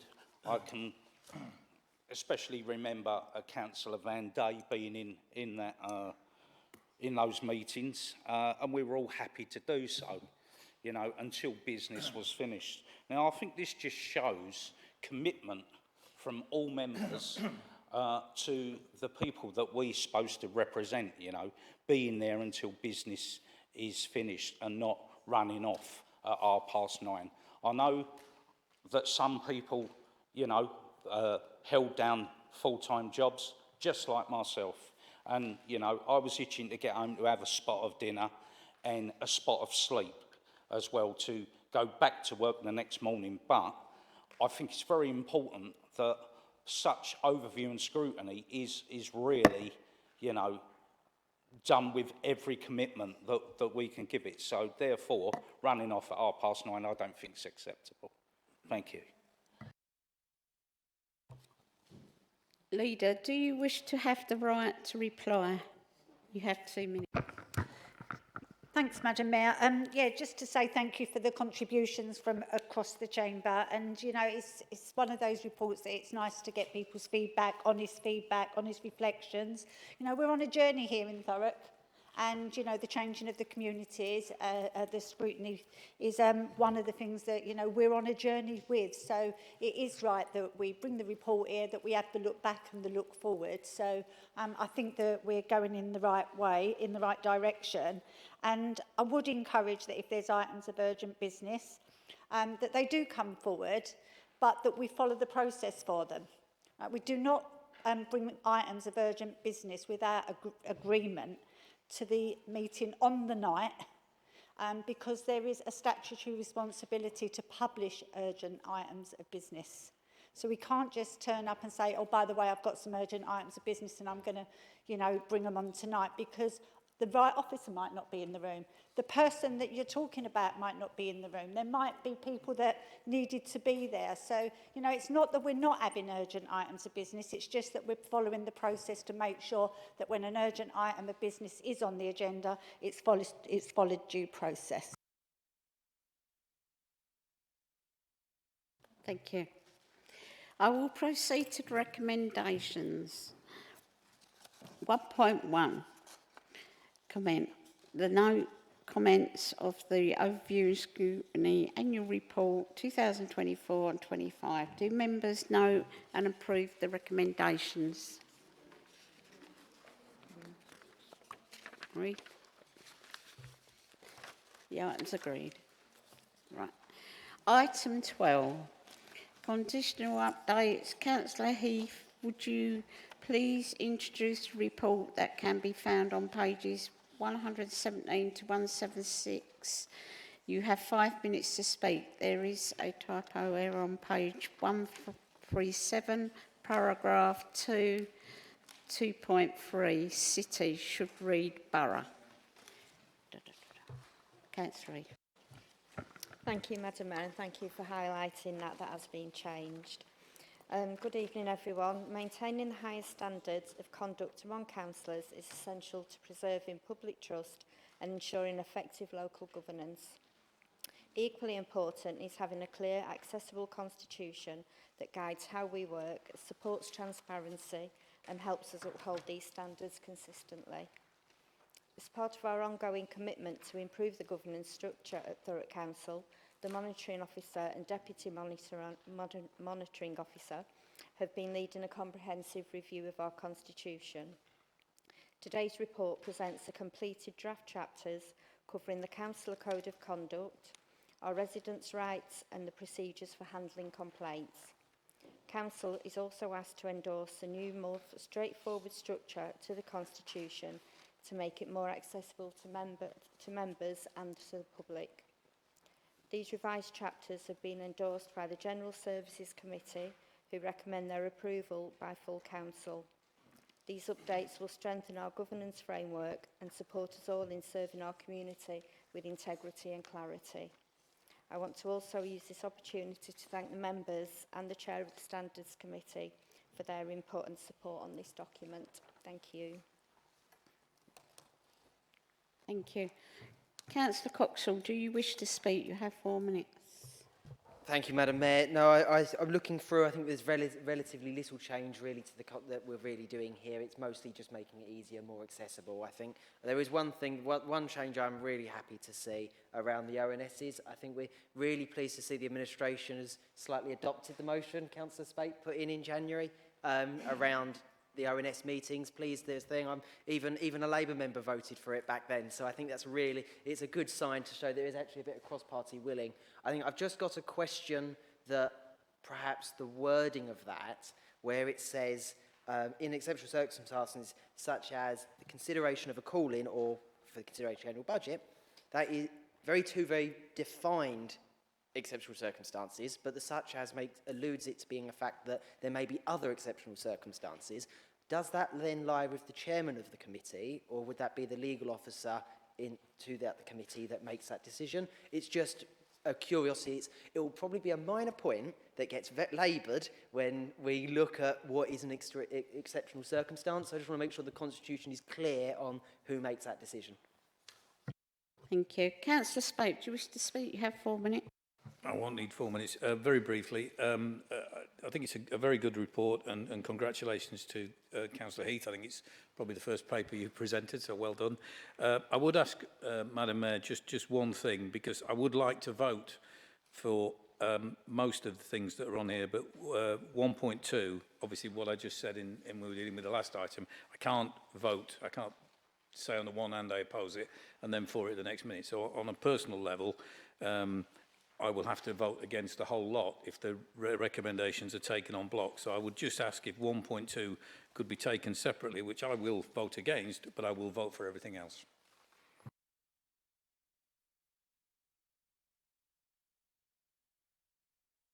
Councillor Anderson, do you wish to speak? Thank you. Would any member like to speak on this report? Each member will get 4 minutes to speak.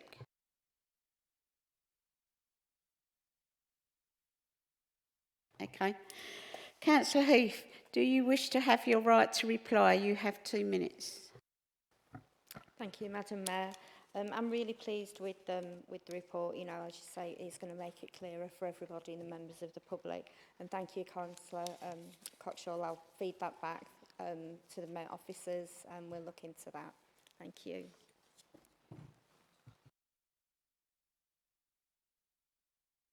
Thank you, Councillor Heath. I will now proceed to the recommendations. We will vote individually on the recommendations. Recommendation 1, to approve the revised chapters of the Constitution as set out in Appendix 1 to 5. Oh, we're going to vote. No, it's the second one. Right, thank you. Number 2, approve revisions to the overview and scrutiny chapters of the Constitution with regard to extensions of time of the meeting as set out in paragraph 3.10 of the report. All those in favour?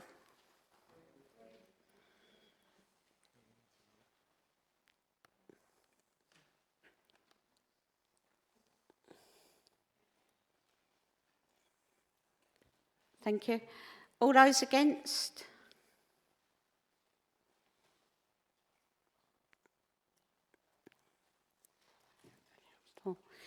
Thank you. Any abstentions? No? Thank you. The vote's carried. Right. Number 3. If the above paragraphs are approved, delegate the authority to the monitoring officer to implement the changes to the Constitution. Is that agreed? Agreed. Yeah. 4. To approve our revised terms of the reference for the Standards Committee and the Standards Hearing Panel in Appendix 6 to reflect the changes introduced to the agreement for dealing with the Code of Conduct complaint in Appendix 5. Is that agreed? Agreed. Thank you. Do members note the approved recommendations? Right, thank you. Item 13, Greater Essex Local Government Reorganisation and Devolution Update. Leader, would you please introduce the report that's found on pages 177 to 186? You have 5 minutes to speak. I hope it's not a fight like that, George. If you're nice. Sounded very aggressive. Madam Mayor, I agree to bring to Council an update on the work to deliver the benefits of devolution and local government reorganisation for Thurrock. On devolution, this report provides an update on recent developments, including the publication of the English Development and Community Empowerment Bill. On Thursday last week, Government confirmed that Greater Essex has met the statutory tests, which was after the publication of this report. Therefore, we will go ahead with the election of the Essex Mayor in May 2026. Over the summer, we will continue to work with other Essex councils and statutory organisations around 4 specific work streams: policy and function, establishing the authority to ensure it meets its legal obligations, governance and, of course, finance. This work will ensure that a new shadow combined authority will be set up in the autumn, giving the Mayor the right framework and some key deliverables from day one after their election. For local government reorganisation, as set out in my recent public statements and as I explained to the Corporate Overview and Scrutiny Committee, work has been ongoing across Greater Essex to look at proposals for the new unitary councils. It is worth noting that the White Paper advised that the council should look for working models of 500,000 residents. This is not set in stone, but should be used as a base for building the business cases. All business cases need to be financially viable and will be measured against the SIPFA guidelines, and council should be able to sustain future financial shocks. When we look at this work, I would ask that we all take off our political hats and look at what is right for our Thurrock residents. This decision will affect Thurrock residents not just next year, but for 10, 20, 30, maybe 50 years from now. The 5 unitary model is looking at a smaller is better model and would give a council of around 370,000. However, it does not provide the financial workable options without substantive government support, and this worries me. The free model risks creating councils that are too large and lose their sense of place. This option would see Thurrock part of a council with around 730,000 residents. We currently here in Thurrock have about 178,000 residents. So, looking at the government's guidelines, it would be the 500 plus that they recommend without any growth. Now that worries me. And I'm not confident that either of these proposals will work for the Thurrock residents. I have therefore asked officers to look at an alternative around a 4 unitary authority. Our proposal will explore how to create sustainable councils across all of Essex as required by the government using their criteria. We have been considering the merits of 5 and of 3, and this analysis will support our own proposal. Last week, we launched our community consultation exercise to ensure the views of our residents are front and centre in our proposals. I would encourage everyone to take part and feed into the views by going on to Thurrock Council's website, and please get your family and friends to do the same. The work in this proposal is live, and we are trying to keep members and partners updated in real time.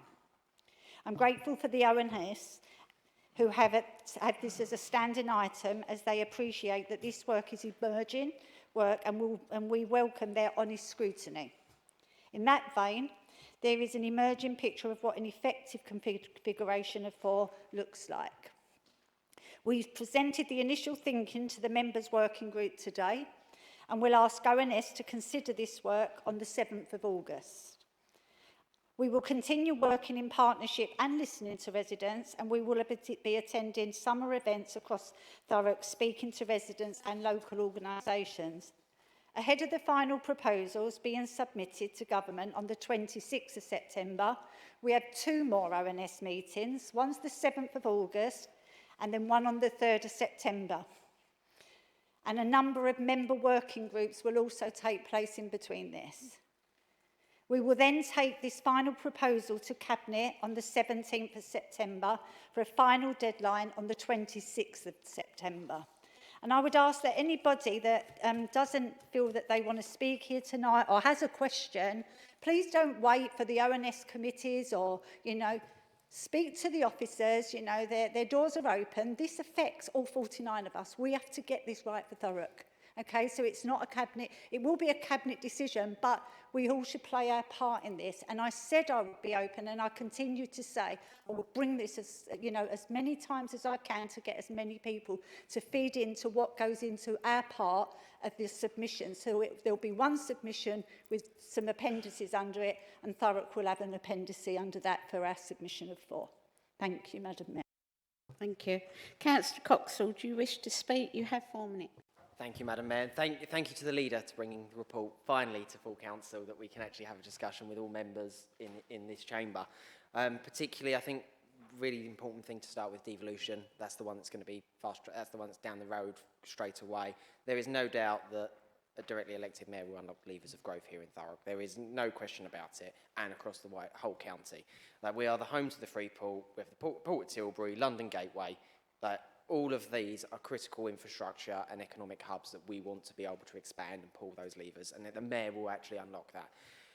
And I think to capitalise on that, that's the important bit, is the framework. And I know it's the conversation I had in the working group earlier, and it was trying to identify getting that list of what can we pull and what levers can we get.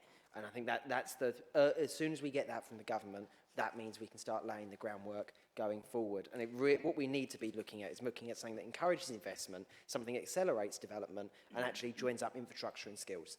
And I think that across the chamber, everyone can buy into that. That's what we want, and that's what we're going forward with.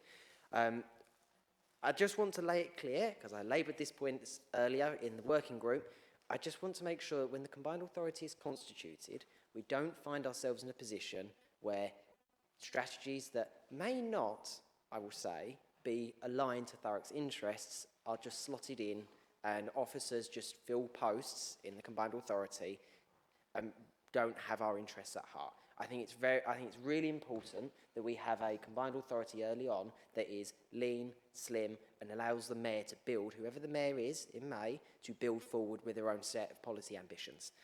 And I think that's the most important thing we really need to remember when we're dealing now with devolution, is we need to scale it up, get it ready for a mayor to move in and get going. LGR, the bit that everyone wants to really talk about a bit further down the road. And I know the leader is probably going to get very sick of me very soon, dying on my hill of 3.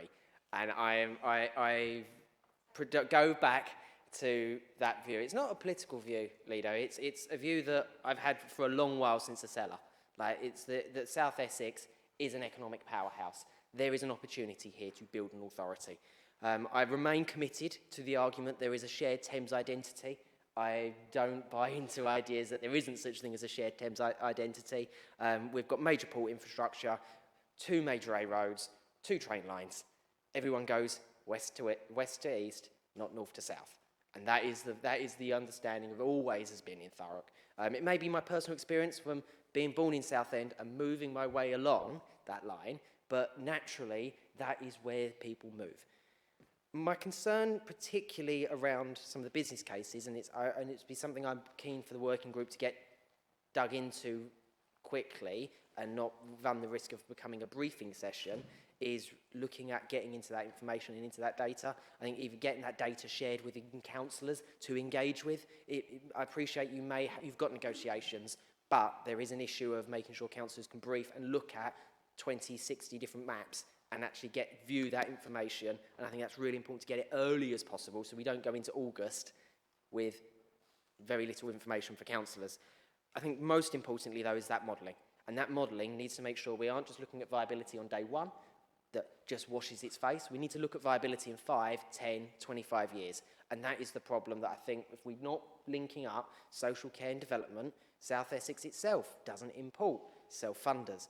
That is something we do. We bring people in who will not be able to pay for their own social care, and it's something we need to make sure and plot to actually look at in 25 years' time, when we are starting to pay our social care bills in these new authorities, that we actually make sure we have that done. And I know SITFA is doing that work, and hopefully beginning of August we start to see that work really play through. But I would like to really thank the leader for giving the opportunity for this chamber once again to have this debate on LGR and Devo.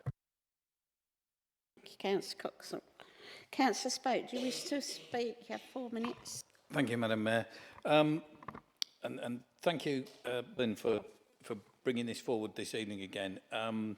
And I know it's been difficult. This is, I think it was the third time that you actually read out more or less that screen. You read it at corporate, read it at cabinet last night, and I've had to do it again. So it's interesting, this whole issue of local government reorganisation and devolution. And I'm a member of that working group. And I think the first thing I said to George when we sat down this afternoon at 1 o'clock, because I probably really wanted to be watching Test cricket than discussing devolution. But I said, is there any point to us being here? George, you remember I asked that question. And very much at the end of the meeting, which was chaired very well by Cliff, was that, yes, I think it was very useful. And it was really useful because we got an excellent presentation of a number of options, really simply put out, but with some fantastic graphics produced by Alex and his team. And I must commend them for the work that they put before us. It really is a superb presentation. And it is absolutely true. A picture tells 1,000 words. And when I was talking to colleagues when we were discussing this item on the agenda, Councillor Jones said to me, yeah, but what exactly is it and what does it mean and what are the options and wherever? Now, we're sort of pledged to secrecy when we're in that meeting that we're in, so I can't really discuss it with him. And you've talked about openness and transparency, and I know full well what you're talking about because I sat through that presentation. It's really good. Really has illuminated my thinking on local government reorganisation. There'll be a lot of members sat here tonight who haven't got a clue what we're talking about. So I just wonder, I know this is going to be radical, is dare we take a risk and trust our councillors? And could we perhaps share some of that information that Alex's team have put together, albeit if it's on pink papers, with strict guidelines as to what we can and can't do? Because we're being asked to make decisions. We're being asked, more importantly, to encourage residents to engage and to try and explain to residents about things. Now, if we haven't got a clear, I'm not suggesting we give the residents the pictures, but if we haven't got a clear, as 49 members, if we haven't got a clear picture of the various options in our heads, it becomes incredibly difficult to communicate to a third party who's not sure. So I would ask if some really careful thought be given as to whether some of that information, which would really inform members of this chamber, could actually be brought to members. And I think it would also help you, Leader, when you're trying to explain things as well. Thank you. Thank you, Councillor Spate. Councillor Anderson, do you wish to speak? You have 4 minutes. Thank you, Madam Mayor. When it comes to LGR, similarly to Councillor Coxall, my instinct, when it became clear we were looking at 3, 4 or 5, is for a 3 authority model. I'd agree. I think there is a sort of common cultural thread that runs through South Essex. If we were stood here talking about, you know, joining up with Chelmsford and Brentwood, I'd probably be like, all right, let's calm down. But given that we're talking about South Essex, I think there is that common. We're not the same, but I think there is a thread of similarity there.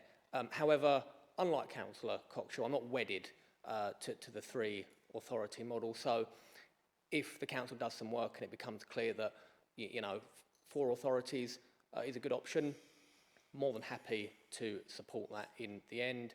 And then when it comes to devolution and a mayor, I don't think this is something that there's an awful lot we can do about, because I think it's intrinsic to politics.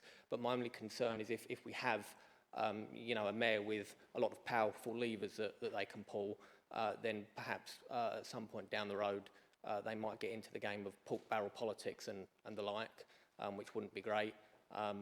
But that's something I suppose you've got to elect the right people for the right reasons. Thank you. Would any member like to speak on this report? Each member will get 4 minutes to speak. Councillor Holden. Thank you, Madam Mayor. I think the leader's doing a very prudent thing by investigating 4, because why wouldn't you consider every possible option?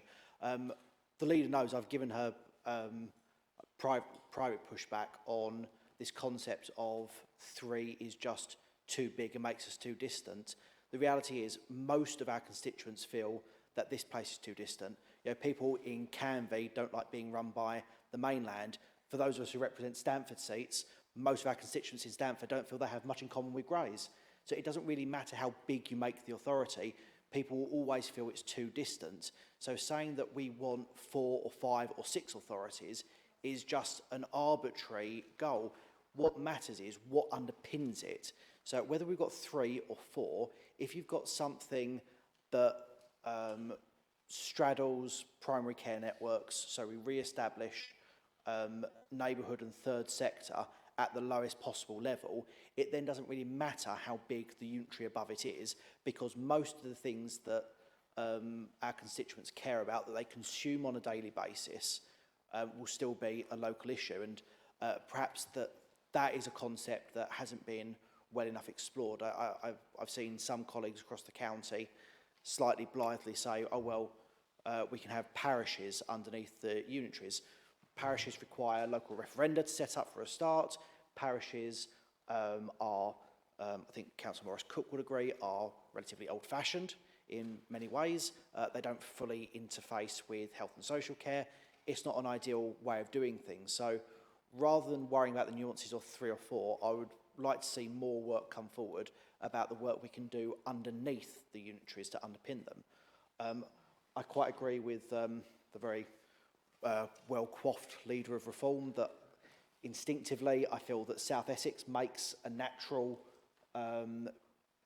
economic community, and certainly from a healthcare point of view, having quite similar demographics, it makes it easier to run a healthcare economy. So I'm still instinctively given to think that 3 is the right thing, but open to what the leader is exploring with 4. And the only point where myself and Councillor Cox should come at the issue of the combined authority from slightly different vantage points is I'm not necessarily convinced that having a combined authority that is super lean is a particular, I mean, no surprise, I'm not in favour of super lean. I'm not necessarily given to believe that having the combined authority being super lean is a great idea.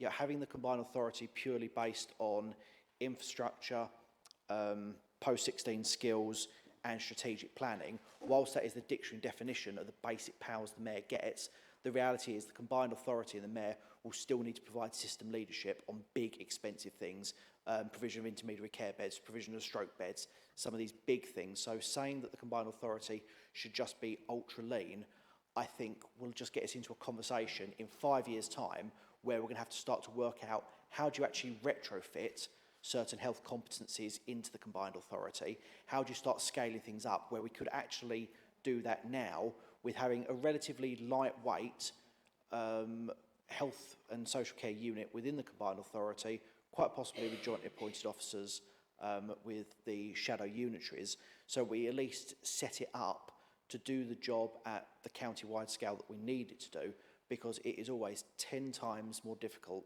and more expensive to retrofit these functions at a later date. And I think we can do that now and not just relegate ourselves to worrying about the base powers of strategic planning, post-16 education and the other items. Thank you, Councillor Holden. Councillor Allen. Thank you, Lady Mayor. With regards to local and central government, this has been an idea devolution of theirs for, I believe, for some time.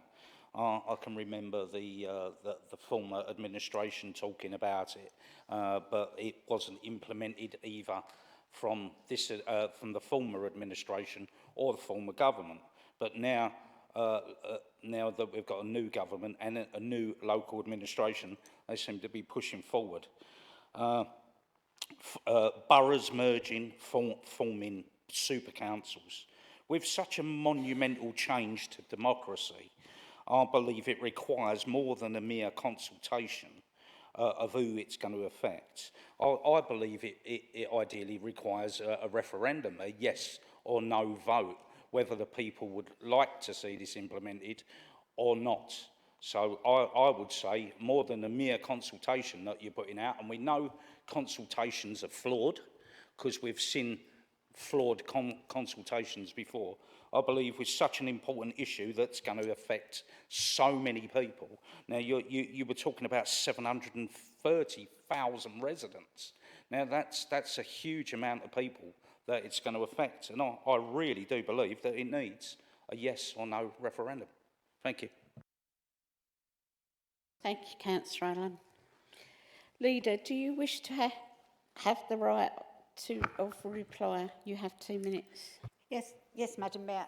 Just a couple of you know, I won't go over all of them, but just to remind Councillor Coxall that when, back in the day of a sailor, when this was played around with before, we weren't a bankrupt council, so when we was doing the numbers, you know, we weren't trying to get rid of over £1 billion, you know, and maybe about £4.5 billion worth of debts across the rest of Essex. So it's a very, very different landscape in which we're trying to do the work now. As I said earlier, you know, go and speak to the officers. You know, you can go and speak to them, and there will be the scrutiny. Now, I'm being a bit out of turn here because Councillor Maney is sitting opposite me, and I've already asked to meet him before the scrutiny meeting. But it may well be that, you know, that we invite the councillors to that meeting. You don't have to let them speak, but they would be able to see that same set of slides that everybody is asking to see. We will be presenting a presentation on the evening. So there's a public gallery. If you don't want them to be here, they could at least see it, or you could have them sit this side, or I don't know how you feel about that, but I'm trying to be as open as I can. The only other way would be to have a closed briefing. You know, maybe we have a closed briefing before that meeting, so we run the slides early and then we run them again.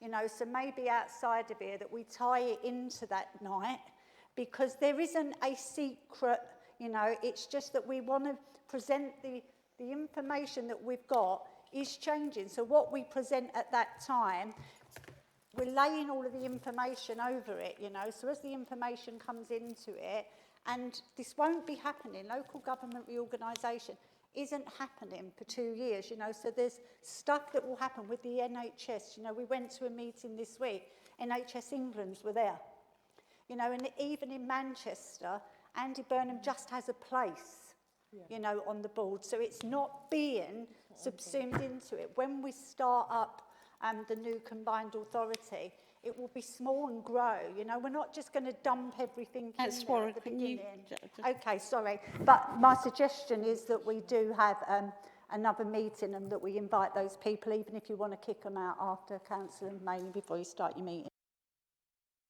Thank you. I will now proceed to the recommendations. 2.1, note that the leader has instructed officers to develop the proposal for local government reorganisation.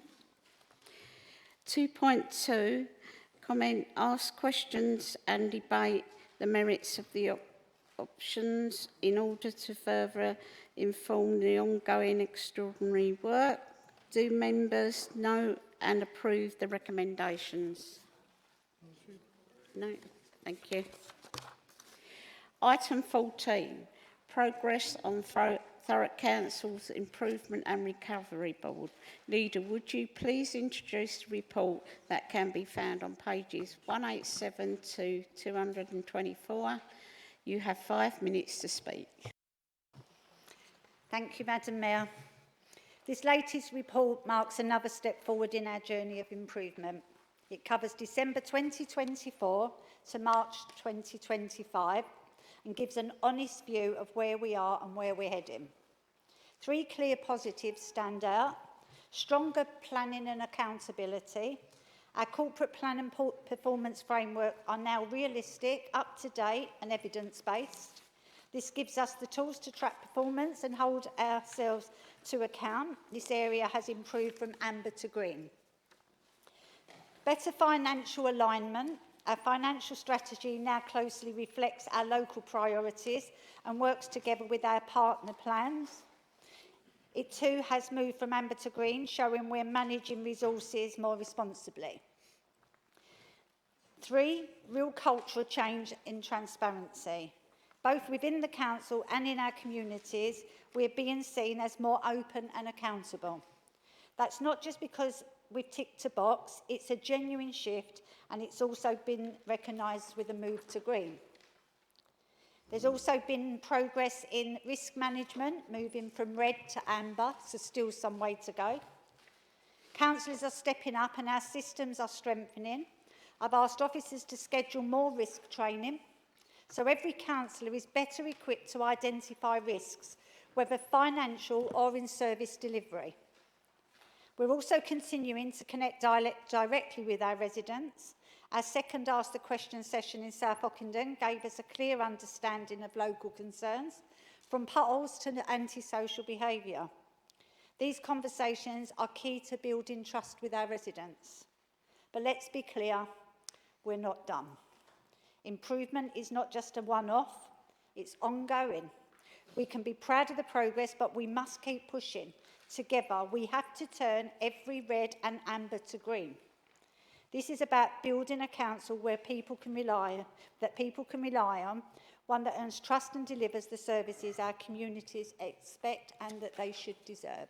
Thank you, Madam Mayor. Thank you. Councillor Coxall, do you wish to speak? You have 4 minutes to speak. Thank you, Madam Mayor. I agree with the Leader of the Council on this one. I think Thurrock, as an authority, we are taking some good steps. There is still a lot more to go, and it's not just steps that have been taken by one administration, it's multiple administrations since the intervention have worked in this progress to get this plan going forward. It's not one party, it's all cross-party trying to drag this forward into improvement.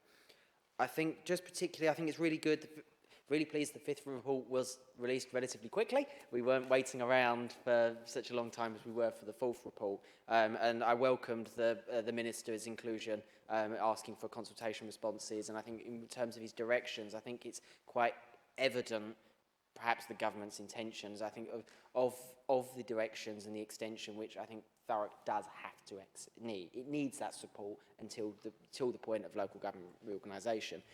That extension, I thought was really interesting to see the new direction around compelling the authority to continue playing its part in LGR and devolution. I thought that was a very tactful, perhaps political move by the ministry. Particularly though, perhaps it's a clarification point I may pick up with commissioners separately, but as a point I'd like to raise in the chamber, the date for the expiry of the intervention being now 30th of April 2028, that is, in theory, technically should exceed the point of Thurrock's existence. So hope with any luck, Thurrock Council is no longer existing by the 1st of April. Just mindful, if we have an authority, and anyone who does council tax more professionally than me may understand, we run the risk of issuing council tax bills for an old authority for only a new authority to completely rebill and reissue. It's the case of the shadow authority having billing powers early enough, and it was just making sure that it was on the minds and it's something that's flagged. It may just be an administrative thing that allows commissioners to wind their own accounts down and their own own role in the old authority to give them the extra 30 days. I just want to make sure it's not the case that a new authority exists on the 1st of May and not the 1st of April, because South Cambs did this a number of years ago and it cost the authority a fortune in rebilling council tax and business rates. I just don't want a new authority's first act is to lose millions on a billing issue. So it's just making sure that if we are going to, I'm sure it will be cleared up when the Minister gives their view on LGR in December or January. That will be a point of where we'll get the definite date. It's just making sure we push to make sure, to clarify, we're not going to hamper a new authority with a new bill just on the fact that there's a date issue. All other authorities all exist on the 1st of April to start that tax year. And I think that's just something we just need to make sure about, and I just want to warn the Chamber of and to bring it to their attention. Thank you. Councillor Spade, do you wish to speak? No? Thank you. Councillor Anderson, do you wish to speak? You have 4 minutes to speak. The only thing I wanted to pull out, Madam Mayor, just because I've been on audit for the past couple of years, myself and Councillor Massey have had quite a few meetings where we're told about issues with recruitment and retention of staff in our internal audit function. Obviously, we've learned relatively recently that we've now recruited to that team, which is a real positive. And I think perhaps that's reflected in improvement in risk management, because that is the responsibility of the internal audit function, and it's sort of we now no longer have any reds, which is good. We don't like reds, we like greens. Thank you. Would any member like to speak on this report? Each member will get 4 minutes to speak. No one? No? Okay. Leader, do you wish to have the right of reply. You have 2 minutes. Yeah, just first of all to Councillor Coxall. Good point, well made. You know, but we've got officers sitting right over there, and I'm sure that they've taken note, and you know, and that we'll look into making sure that we have a smooth transition when we go. And to Councillor Anderson, you know, thank you for your contribution, and we have improved the staff in audit, so thanks in risk, sorry, and we have gone out to advert for permanent staff and additional staff, because we know that this is an area that we really need to be drilling down into and making sure that we get it right. So as time goes on, as an improving council, and as we improve, you know, the milestones and the progression, you know, should take us out of the intervention, hopefully, you know. So it's all a journey, and hopefully, you know, all of the changes that we're doing and employing the right staff in the right places will, and at the right time, we'll just like make sure that we get there ahead of time, and certainly before the council tax bill. Thank you. I will now proceed to the recommendations to note the progress made by the Council Improvement and Recovery Board. Do members know and approve the recommendations? Agreed. Thank you. Item 15. Questions from members. Questions can be found on pages 225 to 226 of the agenda. I would like to ask members who have submitted questions to please read out their questions when asked to do so. I will take questions to the leader first. Question 1 from Councillor Kelly to the leader. Councillor Kelly, can you please read out your question set out on page 225 of the agenda? Thank you. Thank you, Madam Mayor. Is the Leader of the Council concerned about the recent statement by the Chancellor of the Exchequer that the Lower Thames Crossing may be funded by private finance? Thank you. Leader, please respond to. Thank you, Councillor Kelly, for your question. I want to reassure residents, members and this chamber that Thurrock Council's absolute priority is to secure the best possible outcome for this borough should the Lower Thames Crossing proceed. Our officers maintain strong proactive engagement with the project team, ensuring that any potential impacts in our local communities are comprehensively considered and that robust mitigation measures are put in place. Regarding funding arrangements, such as the recent statement by the Chancellor on the possibility of a PFI scheme, I would like to clarify that financial mechanisms for delivering national infrastructure projects are determined at central government level. You will be fully aware that the Thames Crossing was the brainchild of the Conservative government, and I expect that when you held the administration in Thurrock up until May 2024, you will have had absolutely zero influence on the £1.2 billion that was spent on the project over the 9 years. Why? Because Thurrock Council is not directly involved in these decisions and accordingly does not adopt a formal position on the chosen funding route. Our focus remains fixed on advocating for Thurrock's interests, and we continue to monitor all developments closely, working in partnership with Highways England and other stakeholders to safeguard the needs and well-being of our residents. Councillor Kelly, do you wish to propose a supplementary question?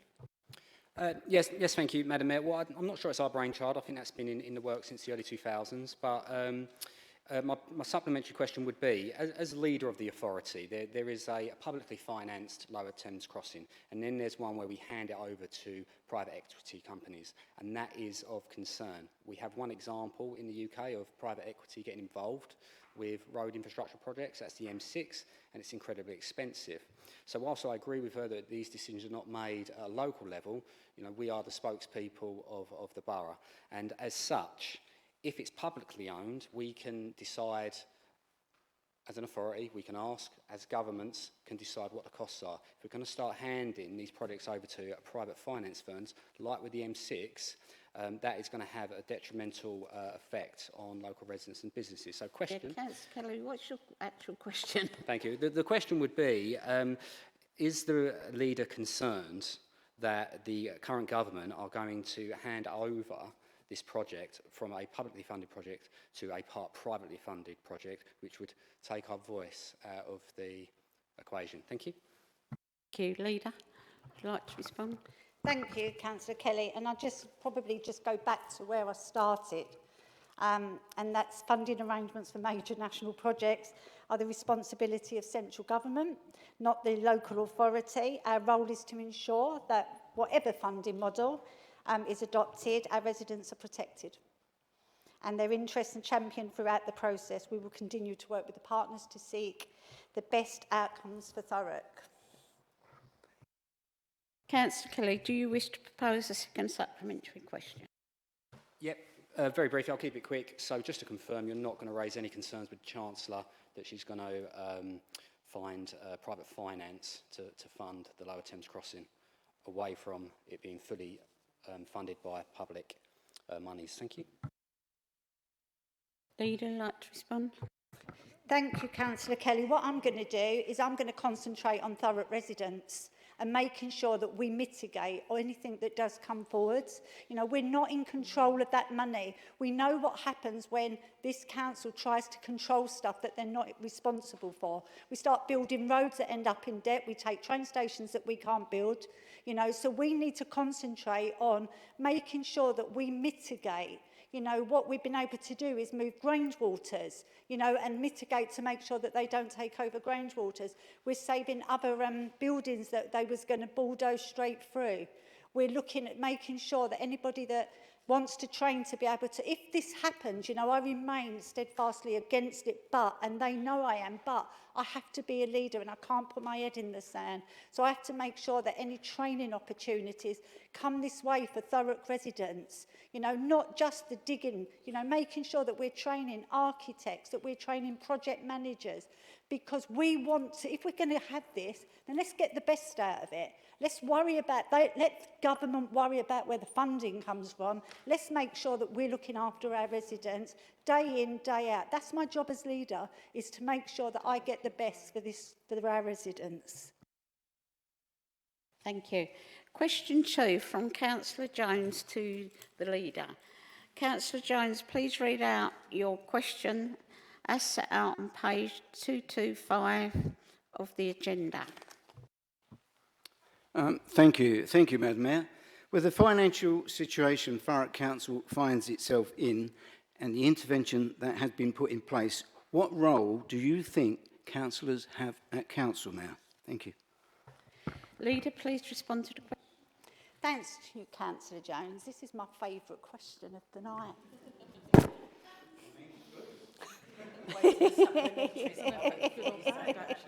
Well, I like the first question anyway. It would be easy for me to stand here tonight and give you the corporate answer to your question, but I'm not going to do that because I don't believe that's the reason why you brought it here. The intervention may have changed some of the structures around us, but it hasn't changed our duty or our relevance inside and outside of this chamber. In fact, it's made our presence and our participation even more vital. We found ourselves in intervention because elected members, and maybe some officers, did not do the right thing. They did not challenge when they should have, and they did not seek and ask probing questions when they should have. They allowed themselves to be bamboozled with the data given to them when they should have been more challenging and not taken no for an answer. So my answer to you, Thurrock's future doesn't rely on the shoulders of a few cabinet members or commissioners alone. It relies on all 49 of us. We need to play an active role in attending meetings, scrutinising the reports presented to you. And if you don't understand the language or the financials that are presented, then ask the officers to explain until you do get it. Even if it's 10 times, just keep going back and ask. We have an extensive training programme available to all members, and I would encourage you all to attend as many as you can. In line with our best value report, it is critical that we all understand risk and how to read questions and the financial reports. This year we have increased the number of scrutiny committees. This allows more elected members to scrutinise the work of this council and cabinet. As a new chair, I would encourage you to use the committee to its full effect. Task and finish is a powerful tool, and so is sending briefing notes. So please, follow in the line of Councillor Maney's committee and send us those briefing notes. We are listening. Any member can attend Cabinet and ask a question on reports that are published on the agenda. I am encouraged that at last night's Cabinet, we had elected member attend, Councillor Rigby, for the second month. She came and asked questions on a report that was relevant to her own portfolio. So to finish, progress won't come from the sidelines. It will come from every councillor turning up, speaking up and doing the work.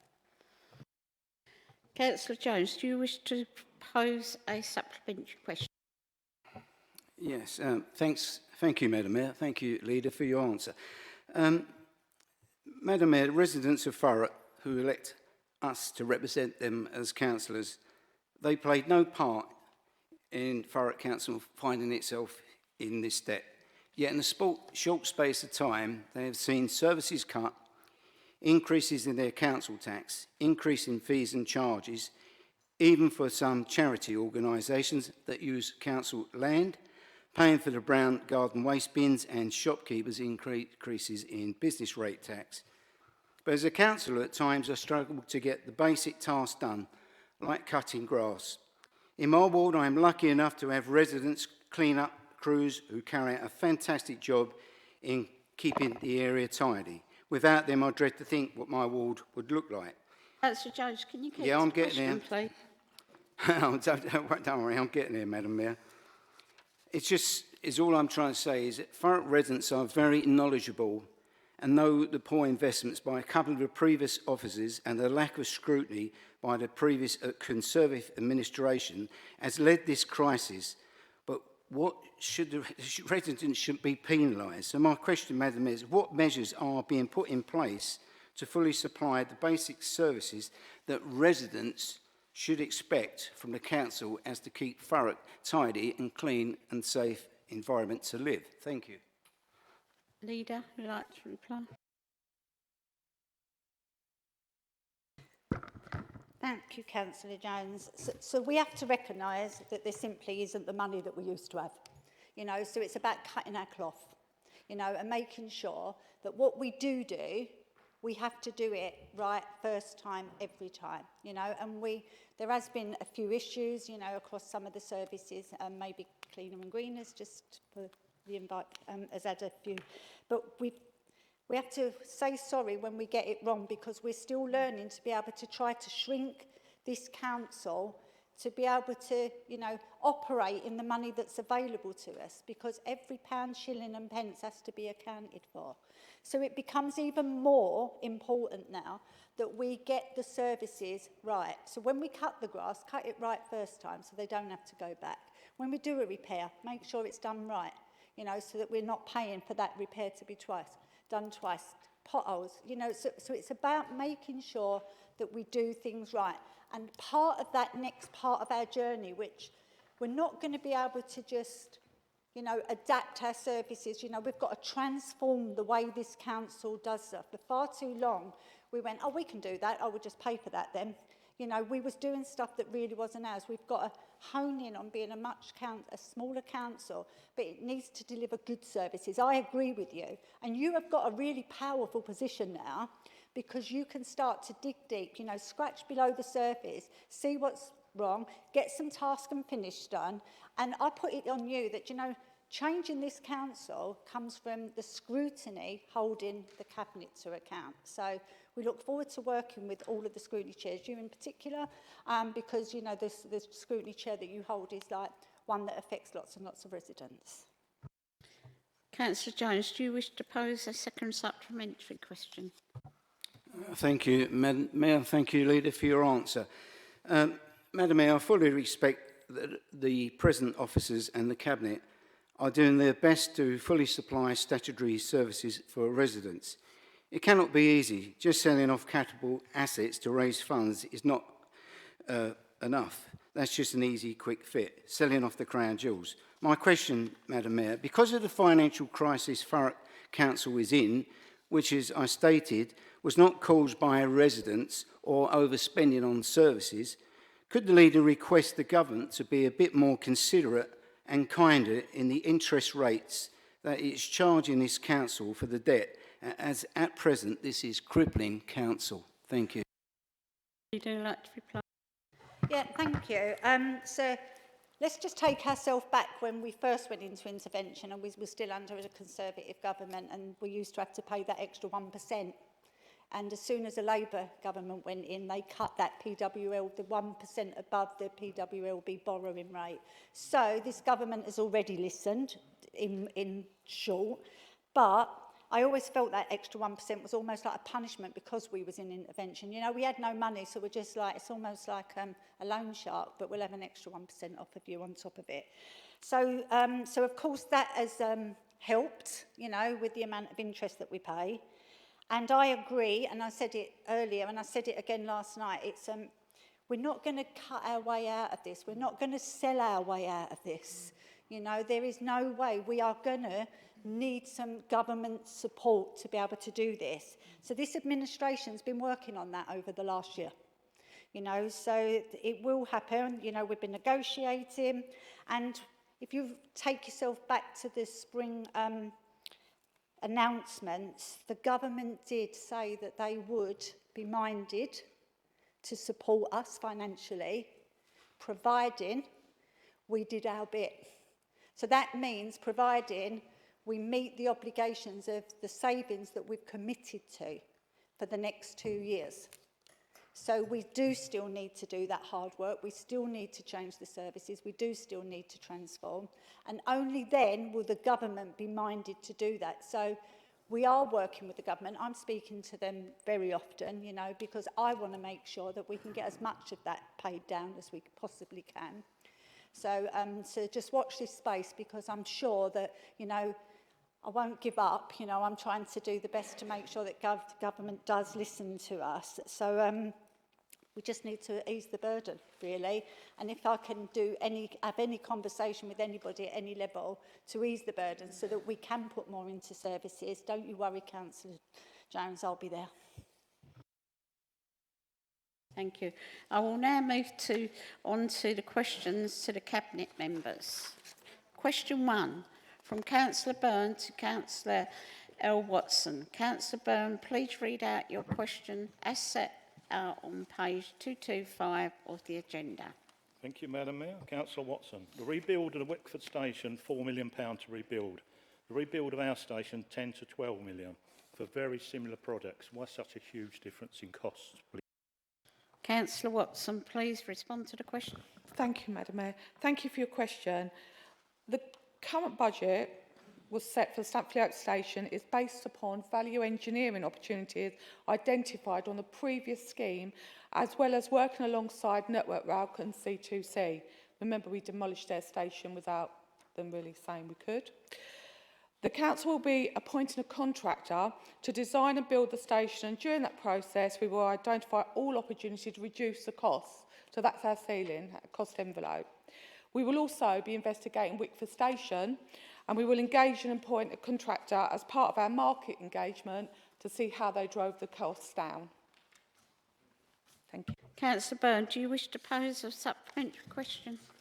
Yes, the old brewery site across the road, which is now basically a Japanese knotweed farm, along with its ongoing costs. A 4.7 million investment, which is not part of the plan. Why did we purchase such a worthless piece of land? We paid 4.7 million for a Japanese knotweed farm, and we can get that for free. Councillor Watson. Thank you. It's an absolutely extortionate amount of money paid for a land that we could have bought way before that for a minimal price. I can't answer that question, but I'm pretty sure Councillor Geddy or Councillor Ben-Maney could, because they were leader and portfolio holder at the time. So if you want to direct their question, I'm happy to, but I can't. I don't know why we spent that money. Councillor Byrne, do you wish to pose a second supplementary question? Yes. So we have one member who was the instigator of 4.7 million waste of residents' money, another my fellow ward council member, both watched the ex-leader of the council effectively driving bulldozers into our station without permission from C2C or Network Rail, totally turning a blind eye to the procurement process. The cost, they told us, 19 million. Then they told us 30 million. Now it's 37 million, going to 40 million. The only change from that one they bulldozed, we have now got toilets, whoopee, we can do that at home. Was it a huge schoolboy error to knock down our station in the first place? Councillor Watson. Thank you for your question, and I personally wouldn't have knocked down your station because I don't think we're equipped or got the expertise to knock down any station, to be frank with you. So again, I'm so sorry, but I can't answer that question, but I'm happy for you to direct that at the administration that was in at the time. Question 2, Councillor Cherry to Councillor Victoria Holloway. Councillor Cherry, please read out your question set out on page 225 of the agenda. Thank you, Madam Mayor. Question to Victoria Holloway. Can the portfolio holder please provide an update on the plans to restore the Orchard Road footbridge, also known as the Zigzag Bridge? Councillor Holloway, please respond to the question. Thank you, Madam Mayor. The Highway Structures team are currently working with Network Rail and partners towards the replacement of the footbridge. Planning permission has been obtained, and we are now seeking the permission from Network Rail to replace the structure and looking to secure land to allow for a new footbridge. Subject to these arrangements being obtained, we expect the works to be completed in 2026. Councillor Cherry, do you wish to pose a supplementary question? Yes, please, Madam Mayor. So we're doing this in partnership with Network Rail. And do we know who the contractors will be? The agreed costs to us in Thurrock? And is there any guarantee of the quality of the work? And is this money been set aside? And is it 106 money? Councillor Holloway. Thank you. As part of the draft capital programme 2025-26 to 2029-30 report presented in February this year to Cabinet, the Orchard Road footbridge was allocated 2.75 million. The structure is in critical condition and needs to be refurbished and replaced to avoid any incidents or reactive repairs. Councillor Cherry, do you wish to pose a second supplementary question? Yes, please, Madam Mayor. You didn't say who the contractor that we're going to be engaging is, or any guarantees on the quality of the work. But that aside as well, I would also like to point out on the west side of the footbridge, there is currently like a hedge area. It's an old leftover fence, which is in dangerous repair, and there's a lot of graffiti that goes on, and there's a lot of activity behind there. There's many drink cans, etc., that were there when I visited this morning. When the bridge is, replaced, will that area also be replaced and tidied up? Because it is, for a crime prevention aspect, quite a, you don't get clear vision of the bridge before you approach it or when you're leaving that there. Thank you. Councillor Holloway. Thank you. Apologies for not answering the first bit of your question. We're in the procurement phase of development, so that answers that one. And with regards to the issue that you've raised, I know officers have been in touch with you and you've raised that with them about the bridge, and that they went back to you with regards to why we're not going to sort it out. It is going to be as part of that development. It will be sorted. It will be quite a large area that is developed. But I did ask our enforcement team and the police if there had been any antisocial behaviour or anything that was going on around there that we should action sooner, and that they said that this issue had been raised from Councillor Maldoni back in March during the by-election, where that area was already identified, and as a result they conducted a letter and leaflet drop to residents in the vicinity to tell them how to report any antisocial behaviour, but there hadn't been any reported when it was reported by Councillor Muldowney in March, and that hasn't been up to date. I hope that answers your question, Councillor. Question 3 from Councillor Day to Councillor Victoria Holloway. Councillor Day, please read out your question as set out on page 225 of the agenda. Thank you, Madam Mayor. And it's to Councillor Holloway. The question: many Orsett residents do not like the unsightly bike stands in Rectory Road. Can the portfolio holder confirm if they can be moved or made a bit sightlier? Thank you. Councillor Holloway, please answer the question. Thank you, Madam Mayor, and thank you for your question, Councillor. I have been informed by officers that they were painted black on the 7th of July, so I hope this helps with their sightliness. Councillor Day, do you wish to propose a supplementary question? No, just to say that I'll report the comments back to the residents. Thank you. Councillor Holloway.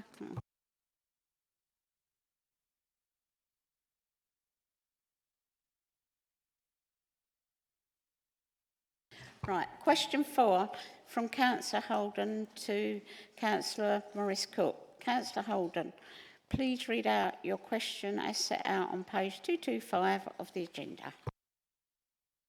Thank you, Madam Mayor. What financial analysis has the Cabinet member done of how local government reform and devolution will impact the HRA? Councillor Morris-Cook, please respond to the question. Thank you, Councillor Holden. I'm actually going to answer both of yours in one go because I think it's a similar answer. So personally, I haven't done any financial analysis. I mean, obviously there are discussions, and as I'm sure you're aware, there hasn't actually been any sort of directive that's come through. But as you are my shadow portfolio holder, I commit to you that as soon as there are anything that is available, either on the HRA or Children's Services or any other, that I will ensure that you are fully informed and attend the meetings with me. Councillor Holden, do you wish to propose a supplementary question? Thank you, and I appreciate that offer. It's most generous. I understand officers across Essex have done modelling on cumulative HRA debt to see how that stacks up, but obviously there will be indicative debt. There will be housing stock that is ageing and will need repair that currently is not reflected on balance sheets. There will be major projects, for example, the Blackshots Towers, that will require additional intervention. So can the portfolio holder reassure us that in addition to just profiling debt, we are actively probing local authorities who we may choose to be getting in bed with to create a new council on what some of their HRA liabilities are, so we are fully seized, not just of what we may be importing into us, but how their potential liability profile may impact major projects that we want to fund in Blackshots and with our own housing stock. Yeah, and I really do understand this, and I think what's actually really helpful for us at this moment in time is we actually are carrying out a thorough financial review of the HRA, including the HRA capital side. So that puts us in a very strong position. And I really do understand what you're saying. We don't want to go into something blind and then get caught out by another authority. And it is something that I know that officers are fully aware of. And it's something that obviously the leader spoke about earlier when we were talking about LGR. You know, people talk about Thurrock's debt, but actually we are probably one of the only authorities that actually really fully understands our financial situation in finite detail.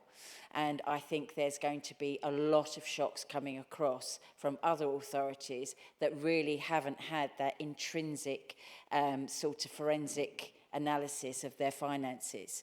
So I can fully assure you that we are absolutely on it and we are not going to be taken to the cleaners by anybody. Councillor Holden, do you wish to pose a second supplementary question? Thank you very much, Councillor Morris-Cook. And can you just reassure us that as we profile those potential liabilities, they will be published to members prior to the council making its final decision on what formulation of local authority we would like to go with. They will be part of the bid, so absolutely. You know, the leader has committed to this chamber, as have we all, that we will be transparent and open. So absolutely. Thank you. Question 5 from Councillor Holden to Councillor Morris-Cook. Councillor Holden, please read out your question. Oh, you've done it. No, it's here. Oh, you've done the 2, didn't you? Yes, sorry. I wasn't paying attention then. 6 from Councillor Kelly to Councillor Watson. Councillor Kelly, please read out your question as set out on page 226 of the agenda. Thank you, Madam Mayor. Can the portfolio holder please give us an update on the local plan? Thank you. Councillor Watson, please respond to the... Thank you. Thank you, Madam Mayor. Thank you for your question, Mr. Local Plan Update person. That's always asking me the same question over and over again.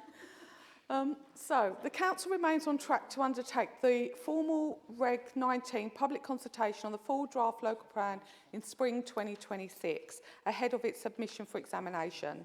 To support this process, a members' local plan steering group was established in February 2025, and I know that you are actually a member of that group.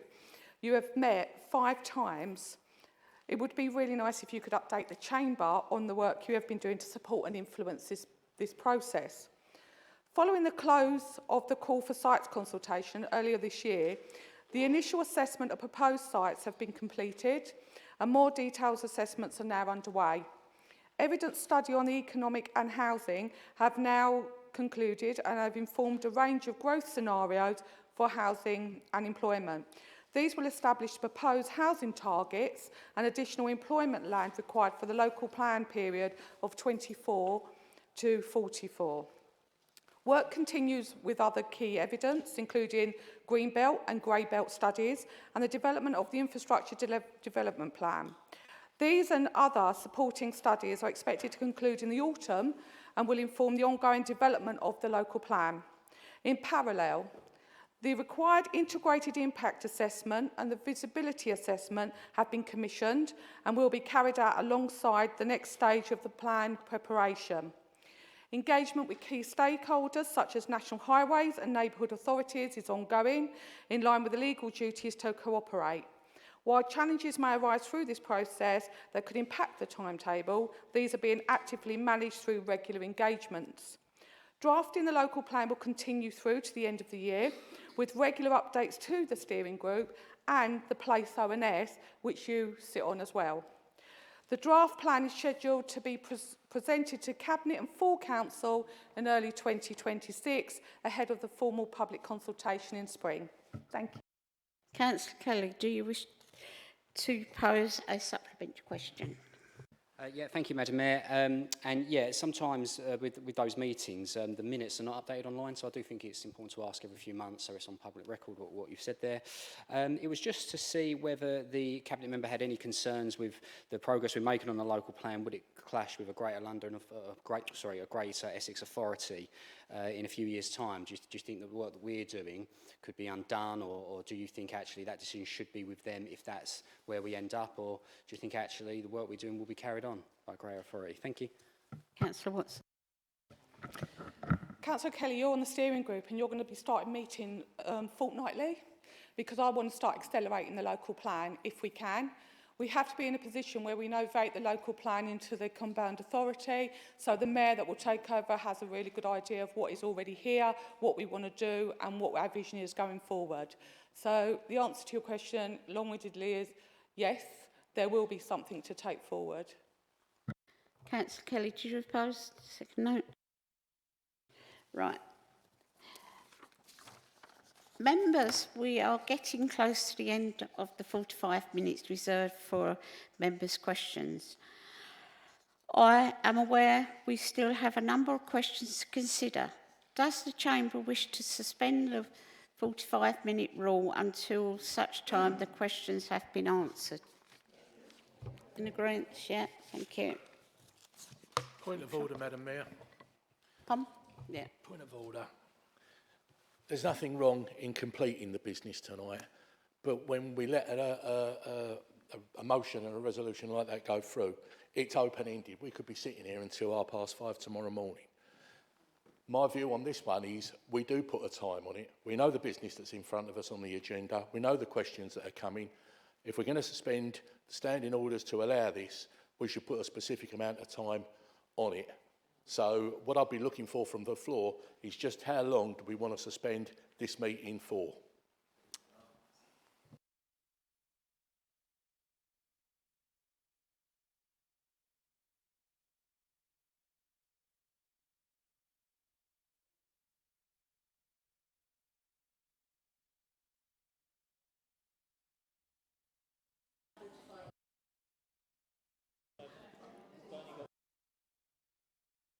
Right, we're going to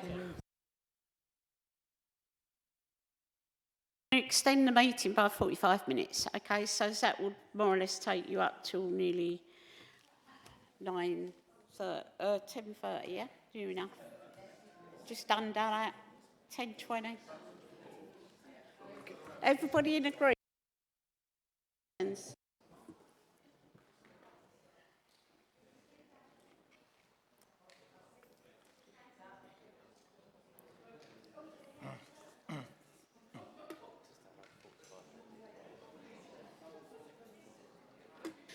Sorry, by an extra 45. Yeah. Okay, so we're going ahead to extend the meeting by an extra 45 minutes, okay? Madam Mayor. You against? Okay. No, I'll just say, can we add on 5 minutes for the time we've just wasted voting? And Oh, right. for that? Thank you. Comfort break for 5 minutes, is that okay?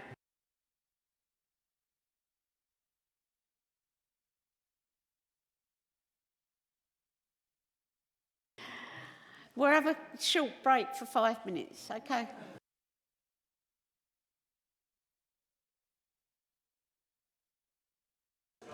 Right, go. Question 7, Councillor Anderson to Councillor Morris-Cook. Councillor Anderson, please read out your question as set out on page 226 of the agenda. In a recent Times article reporting on Natis and the Mazars report, the portfolio holder was quoted saying, "Our priority is to be transparent and open in everything we do." Did she mean this? Yes. Councillor Morris-Cook, please respond to...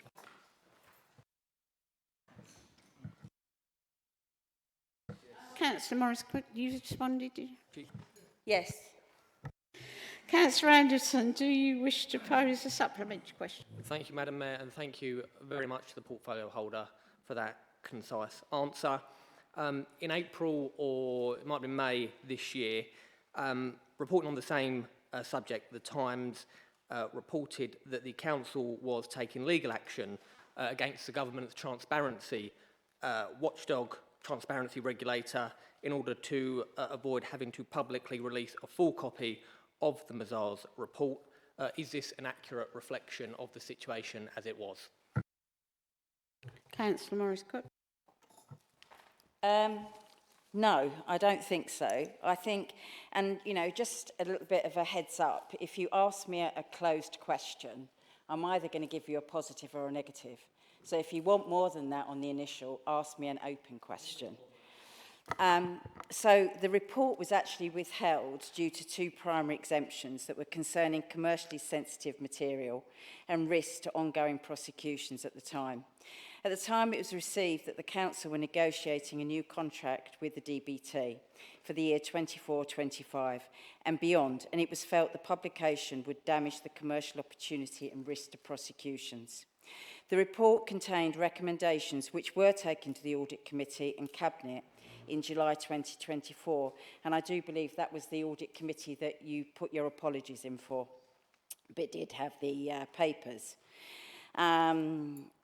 And it showed the progress that had been made against each of the recommendations. It was explained at the meeting that the reasons for withholding the full report, and it was considered the publication could damage the ongoing service provision to DBT at the time. The contractual discussions continued until May 2025, when the government published a written ministerial statement from the DBT on the 15th of May, which is what I believe you're talking about, notifying the intention to move away from contractual relationship with Natis.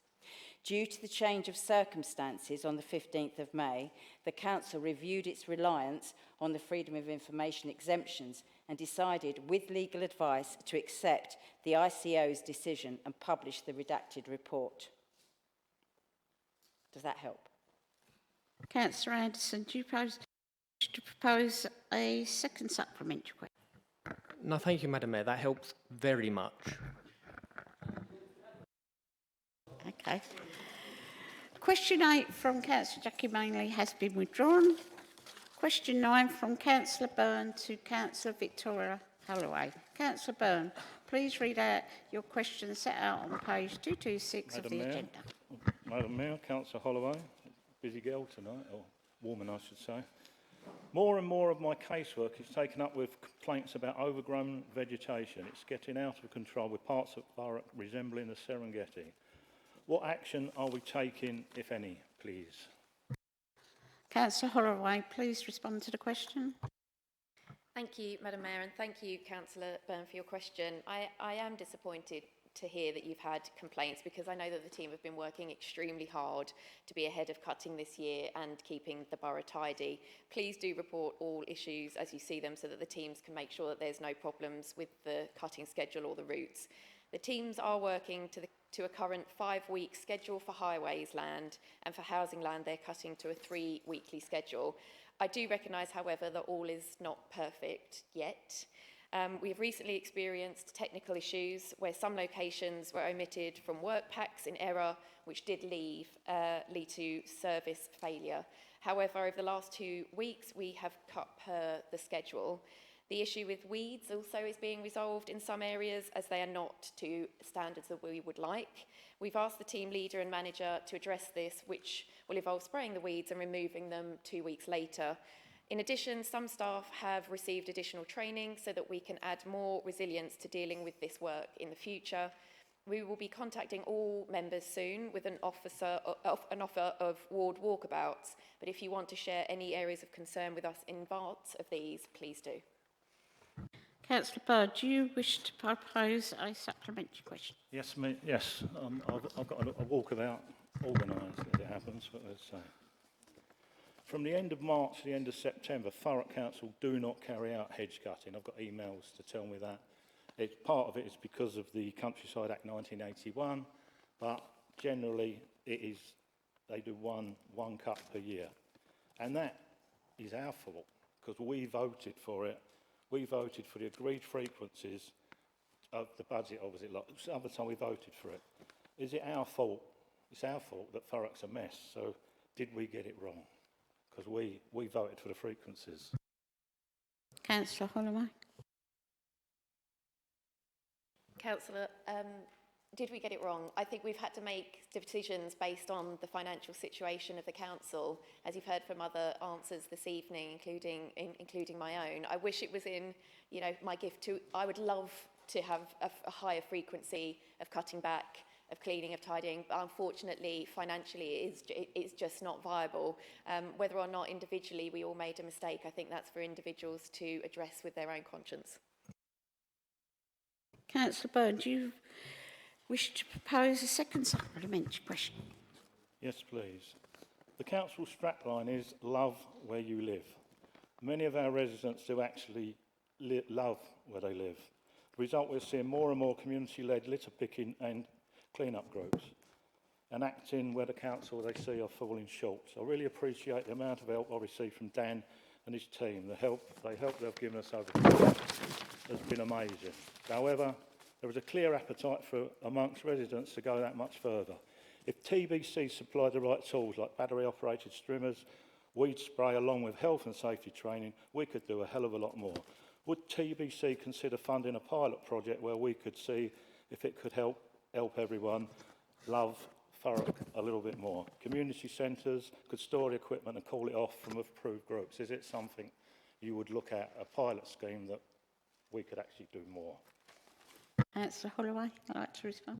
I think it's an interesting idea, but I'm sure that there would be a huge legal quagmire to wade through here, because if we're supplying residents with tools and then someone's finger gets chopped off through misuse, I certainly know I'm not very capable when it comes to power tools. Including training, I know, but even with training, people can be silly, people don't read instructions, etc., do they?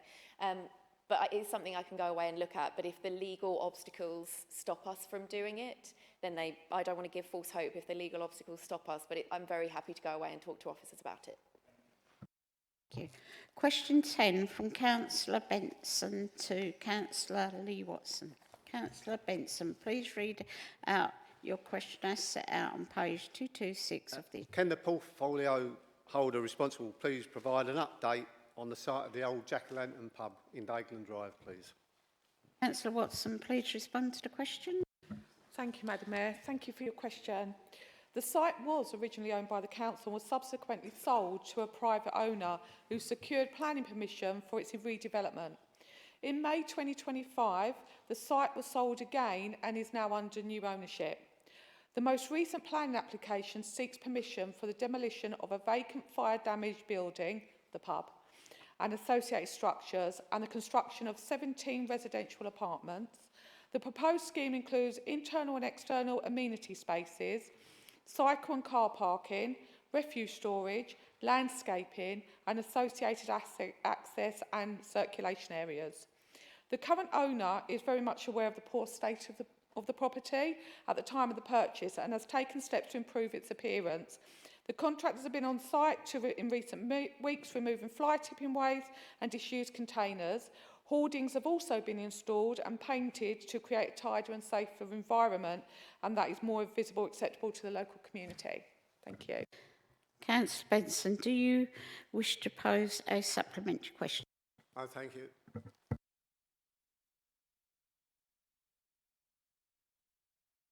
Question 11 from Councillor Rigby to Councillor Hurrell. Councillor Rigby, please read out your question as set out on page 226 of the agenda. Thank you, Madam Mayor. Councillor Hurrell. With the possible introduction of landlord licensing fees in some wards, whilst everyone wants to maintain and improve housing standards, what will be done to mitigate concerns that landlords might pass on the cost to tenants by increasing their rent? Councillor Hurrell, please respond to the question. Thank you for your question. Thurrock Council holds no control over how private landlords manage their rental properties. The fee in question is £1,034, which covers a period of 5 years.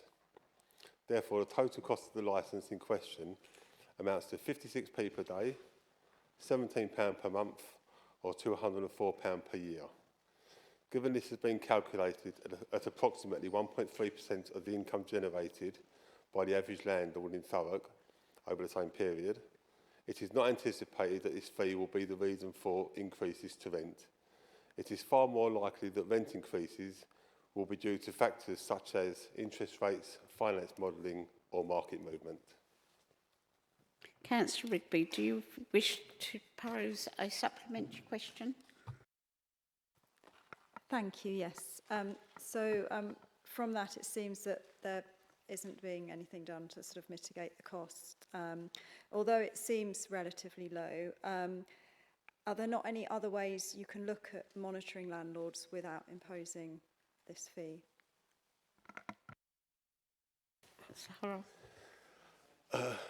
Well, the cost is 1.3% over 5 years, so it's really going to be minimal, and there's nothing put forward at the moment for any other way of looking at this.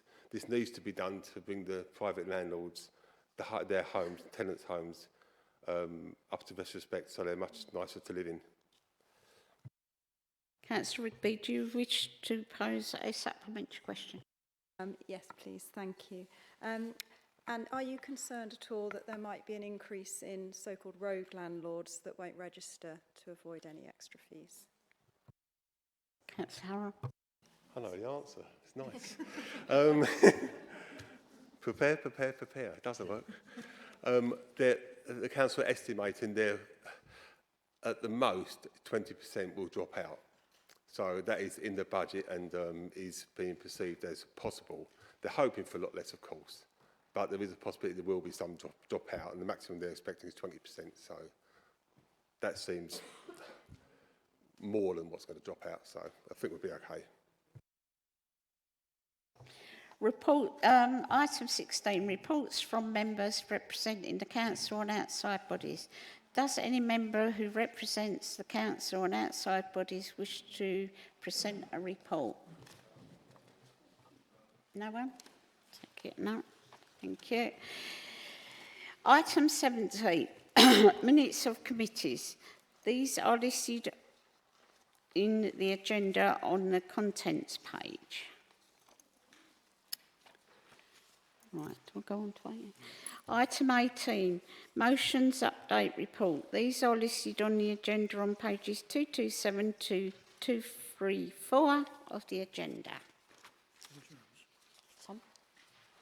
Yeah, Councillor Jones. Madam Mayor, can I have a point of clarification, please? On my motion regards the Tilbury Ferry crossing, on page 228, it basically, and 229, it says completed. So if we haven't got a ferry back yet, to my mind, it isn't completed. So why has it got completed? Can we have it ongoing? What is the answer, please? Bear with a minute. We'll reply to you in writing on that one. Okay. Madam Mayor, I like it to be in the public eye because either this is still ongoing, we're still ongoing with negotiations to try to reinstate this ferry, or there isn't. So I want it in the public eye, not just coming back to me. Thank you. Councillor Holloway. Hi, Councillor. As it falls under my portfolio, I think, although I can't account for services and marking it as complete, but I assume it's probably marked as complete because the motion itself asked all parties to seek funding from community and other sources, which we are doing. We are continuing to have meetings with partners. We're holding workshops in a number of weeks, but I'm more than happy, and that's probably why it's marked as completed, because we are doing what we said you've asked in the motion. However, I'm very happy to keep it updated from a petition point of view and keep it in there with any updates, or alternative, provide a different answer to you directly. Thank you, Madam Mayor. Thank you. Item 19, motion 1. Councillor Green, please read out and speak on your motion as printed on page 235 of the agenda. Councillor Green, you're allowed 5 minutes. Thank you, Madam Mayor. This chamber celebrates the remarkable year the Purfleet Pantry has had, surpassing everyone's expectations in just a matter of days. We also want to highlight the incredible amount of work that has gone into this effort, culminating in the achievement of a 5-star food hygiene rating. Thank you, Madam Mayor. It feels like only yesterday we were gathered in this chamber to celebrate the opening of the Purfleet Pantry and CAF. Yet here we are, just one short year later, and this first of its kind project in Essex has already welcomed 181 sign-ups and 1,141 visits, supporting residents from across Purfleet, Aveley, Ockenden and West Thurrock. A year that began with tears of emotion has come full circle, ending the same way as they proudly received a 5-star food hygiene rating, a moment of pride and more than a few happy tears. Madam Mayor, none of this would have been possible without the tireless effort of our volunteers. Joe, Kira, Becky, Nicole, John, Mo and Terry. Their dedication and compassion are the heartbeat of the pantry. And finally, Madam Mayor, I would be remiss not to recognise our Council's Community Liaison Officer, Lynn Gittins. Without Lynn's leadership, support and belief in this vision, this community dream would have never become a reality. Lynn is truly a jewel in Thurrock's crown, and we should all recognise her for the incredible work she continues to do, always going above and beyond. Thank you, Madam Mayor. Is that seconded? Councillor Watson, do you wish to speak or reserve your right? No. For later? Reserve. Thank you. Sorry. Does any member wish to speak or comment on the motion? Councillor Byrne. Of course, I will fully support this motion. Massive thanks to everyone involved in this amazing project. The rapid growth in such a short space of time is nothing but remarkable. It's also great to see the councillors supporting this local community project. The sad issue, it highlights the amount of our residents who are hungry and need help. The Trestle Trust delivered 2.9 million food parcels over the last 12 months. Thousands of them come out of our community food bank, who the Mayor graciously chose them as a chosen charity last year. If any of our councillors, SS17 councillors, would like to get involved, like Councillor Green, our food bank is located at 2 to 4 Chase Road in Corringham. Thank you. Councillor Harrell. Thank you, Madam Mayor. I just want to make a statement, really, that I think it's absolutely despicable that we've a food pantry is really a food bank, really, and it's a shame that the fifth richest nation in the world have to do this. Obviously, I'll support your motion, of course. Councillor Worrell. Thanks, Madam Mayor. I'd like to commend the work of the pantry, and tomorrow morning I'll be getting up, getting ready, and it will be my first visit to the pantry. So I'm looking forward to visiting, because I think I've followed their journey and the work that they do, and it's pretty remarkable. And for me, I just think that they can do it there. This is something that we maybe should be looking at rolling out across the other areas across Thurrock. You know, there is a need for it. We have to recognise that there's a need for it. And if this is something that we can duplicate elsewhere and enthuse other residents to want to do it, then, you know, I want to go and see what the success looks like. So I'll be supporting this motion, because I just think that there have been trailblazers over there, and I hope to see more. Thank you. Councillor Watson, do you wish to speak as a seconder of the substitute motion? Of course, it's in my ward, of course.